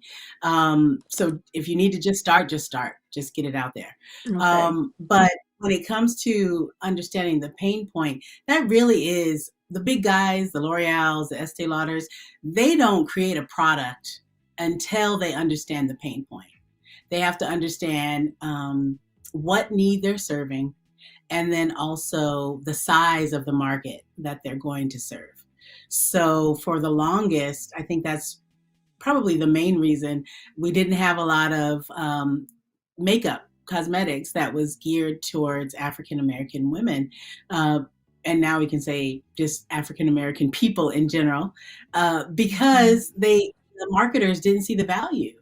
And when the marketing team relayed that information to, the powers that be, they said, "Oh, well, that must mean Black women don't really wear makeup. So have to create a lot of shade ranges for them." I remember being told, "Oh, 14 colors for one demographic is just too much. You're not going to sell all of that." And now look, we have 40 shades. So Mm-hmm. through Fenty, which started that whole trend. So you've got to zero in on the pain point beforehand. It's going to save you a lot of time and energy and money if you know what problem you're solving. Awesome. Thank you. Thank you for Mhm. that. And again, we're talking about branding. As I look at the biggest issues of, I think people not knowing that. And how do I say that? Okay, so I wonder if I would have been different had I not had a degree in marketing, or I had not had degrees in that where it is important. Because it's really strange, awfully strange, at least when I talk to business owners, even in the locale where I'm at, they don't really see the significance of that per se. It's really about, I need to get more customers, I need to get more clients. And when I look at a list of estheticians, and I'm going down the list, I want to know what differentiates them. I want to know why this person or their services are better than the other. Better yet, I want to know, what does this person specialize in, and and maybe this person does not. Yeah, Does that yeah. sound? Am I simplifying things here? No, that is it. When I get approached by, people, estheticians asking me to be their mentor, that's their first question. What kind of esthetician should I be? And as I don't know, as innocent as that question is, it also points to the fact that we're not really prepared to enter the marketplace. We're prepared to be workers, but we're not prepared to be business owners. Because when you start creating your treatment menu, it should really be a reflection of who you are. You know, just because I remember having conversation with a mentee who was like, I'm opening in this area because this area has money and I can attract, X amount of dollars. And they were planning on serving a different ethnic group because of their perceived uh, that perception of wealth, of that value, but it didn't succeed. Actually, the place didn't even open because I think their values were off. The message and they just weren't aligned, and so she had to backtrack and really get clear about what's important, to her, in order to create an effective menu and also to place her business in the right location. One of the speakers said just that earlier: location, location, location. And Mm-hmm. that is just as important as branding, branding, branding. Because how are people going to know who you are? Is what I've always said. Also, significantly, this is my last question: is how colors do matter. I've known individuals to pick a color because it's their favorite color versus what is the image thereof, what image is created through those combination of colors. We know that even if you go to a doctor's office, you have a lot of blues and whites, and depending on if you're in the hospital or things like that. Can you expand a little bit more on the significance of color schemes in one's branding? Sure. I'm definitely not an expert, but I do have a Oh, graphic but you got the designer. knowledge. Yes. Yeah, well, I know how to relay what I want to the graphic designer, and then I let them handle it. But I wanted to I'll first address that question about location too. I can tell you though, as much as location matters, being clear about your message matters is trumps that. I remember a story about a mature European American woman who specialized in pigmentation. She knew that she wanted to go to the market where the people needed her most. So she opened up in a warehouse in a questionable, or I say less than desirable neighborhood in Oakland, because she knew that was her demographic. And whether, she's an old white lady, she didn't care. I'm here to, make a change. And she was so clear about her vision. This woman has her own product line, successful. I can't think of her name right now, but successful brand. She went from being a brand promoter, a brand ambassador, to actually having her own practice.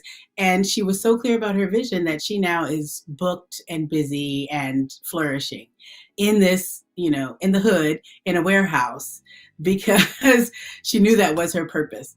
When it comes to color schemes, I actually rely on the teachings of Rudolf Steiner. He's an anthroposophist.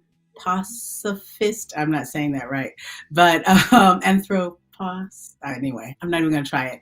But his whole approach, he created the Waldorf School, Steiner School, where they really tailor the classes and the whole experience to the students based on their age or their level of development. So the colors of the classroom changes as they spiral up in their grades.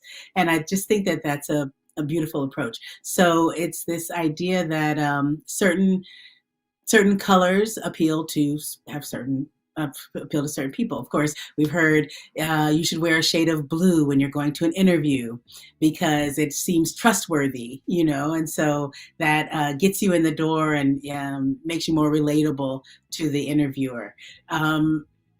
You shouldn't create a room that is red or orange because it's stimulating. It's actually, when you think of like McDonald's, those fiery colors are meant to stimulate you and induce hunger. So, you wouldn't necessarily want to paint your spa yellow, red, and orange. But these are the things just to think about in advance. I'm being drawn to green for some reason. For some reason, Nothing wrong with um, that. right. I don't know if it's going to resonate with my clients, but I'm moving to my own space over the weekends, my first real space with my name on the door, and everything I'm looking at is green for some reason. But I do remember, I used to belong to this group called CEO Space, where they help entrepreneurs and creatives move into that CEO title. And one of the first questions they asked me about my brand is, wait, is this brand for you or is it for the general public? Because they didn't like the name. And that's what you have to be objective and really ask yourself, are these colors for me? Is this name for me, or is it for the public? I can have my baby and keep it close as much as I want, but eventually the baby has to grow up and interact with other people. So, how are they going to grow up? How's this vision going to grow up and live in the world? Yes, thank you for that. And here's a question someone has. Sheldon in Kansas says, how do you feel about virtual online services managing branding and marketing? I'm not Hmm. sure. Virtual Virtual online. Is that services. meaning more? The master of that is, I'm going to look her up. Tessa. Tessa. Yes, Okay. yes, she has the podcast In the Treatment Room, Okay. and she has built a business during the pandemic, totally virtually. Okay. So, as far as branding, she does have certain graphics that are repeated over and over again. Maybe you have that in your client questionnaire to really establish this is who you are. You might have a virtual background, Mm-hmm. or packaging so that when clients do buy your products, your recommendations, that you're sending it to them in a certain kind of package that reflects who you are as a brand. Okay. This is an interesting question. Seems a little bit anonymous. Is there I think they're saying a pathway? What would be the pathway for one to have, what would be a pathway for one to service those who are celebrities or celebrity status? What do you have to do? Interesting. Okay. That's a Interesting. great question. Okay. The bulk of my career, I had agents, and the agents nowadays, it used to be very exclusive, and only the makeup artists working on the fashion, doing the runways, or having celebrity clients could work. Now they're really cashing in on the social media, influencers. So one way is to build your social media so that you have at least 10,000 followers. Then you're seen as a micro influencer, and micro influencers are actually attracting more heart centered brands than the big influencer, because if you have a million followers, you can't interact with them all. But if you think 10,000 followers, you're able to answer some questions here and there. So brands are more likely to support you in getting their message out to your followers. So that helps. But also, one tool that my agent used to use is a website called whorepresents.com. It's about $20 a month. It lists every celebrity, every notable personality that you might want to attract, and it tells you who their manager is, their publicist, their agent, and if you're clear about the list, get a membership for a month, make a list of everything to contact, create your press kit, and I have a template for that, and then get the word out there. Let them know what services you offer and how you can be of support to that celebrity. And of course, celebrities are used to getting things for free. So whatever you're offering, be prepared to give it away at least the first time. But be clear that you're doing this for promotion, and you will be taking pictures, and you expect them to post about it, whatever your requirements are. But that's been really helpful. Whorepresents.com. Yeah, and I'm And glad you having that. talked about that. Because it looks like the influencer market is really taking. At least I look at the Generation Zers, and they're all into it. And the Yeah. social media, I have to try to keep up or hire someone that's Generation Z to keep up with them. because I Mhm. didn't necessarily grow up with social media per se, probably dating myself, but that's all right. But the influencer market, some of them have thousands of followers from Twitter to Yeah. Facebook. So that really was a good question. So I never connected that though. That's the connection there is the influencer that can really push your branding out there. And I've even seen Yeah. websites of that matter. Yeah. Right. Yeah. There are agencies for influencers. And so they're looking for either for you to represent a brand that they are promoting, or that if you want to get your brand out there, they're willing to, match you up with an influencer who has a lifestyle platform that resonates with your brand. Right.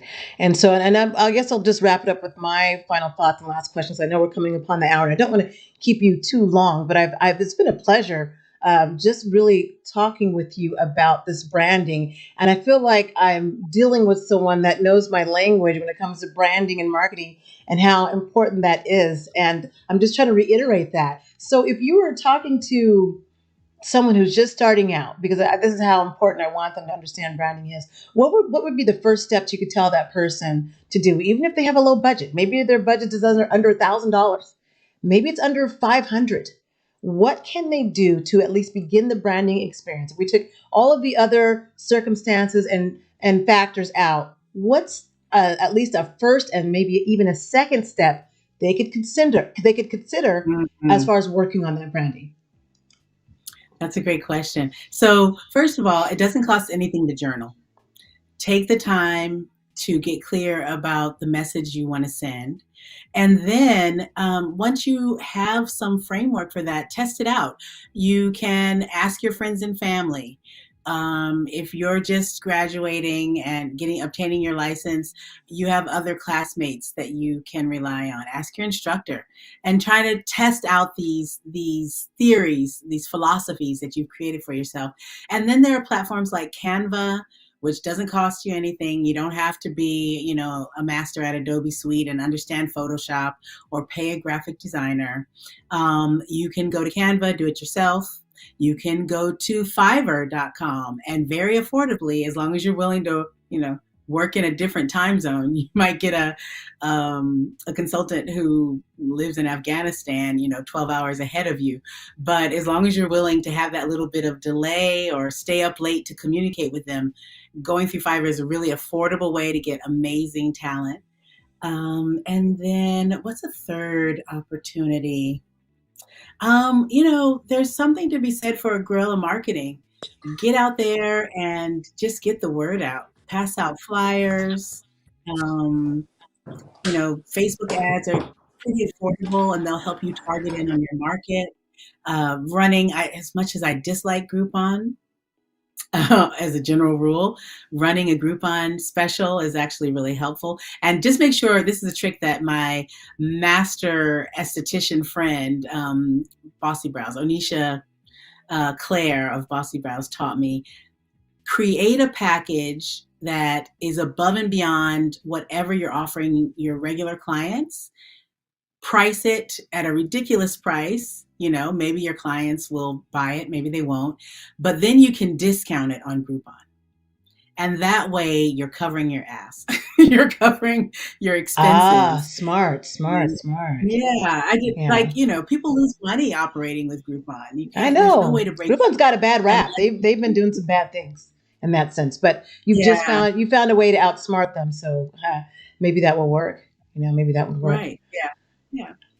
I've enjoyed this time with you, speaking with you, and talking to you about the dynamics of branding. Like I said, you're speaking my language, and I love it so much because I know that one cannot operate without the other. You talked about making sure people have goals and vision, just like the previous speaker. So, again, we're hearing the same trends from those like yourself who are not only experts, but successful in this industry. And I think that's important and something to be said for that because you really detailed that branding experience. It takes more than just color and thought and your audience, right? Who is your target audience? So you really brought it home. And I'm hoping that people hone in on that when they go back and watch this particular video where you cited knowing about your customers. So I appreciate you really reminding us of the importance of knowing your customer and knowing who are you as a brand? Who are you? Mhm. Thank you so much. Any final thoughts you want to leave us with today? I want to just say one thing. I don't want to scare anyone off with this Uh-oh. branding process. The one thing my mentor would always say to me is, don't be afraid to suck. Oh, okay. I can handle that. Don't be afraid to put it out there, and maybe it's a complete disaster. That's your market research. That's your proof of concept phase.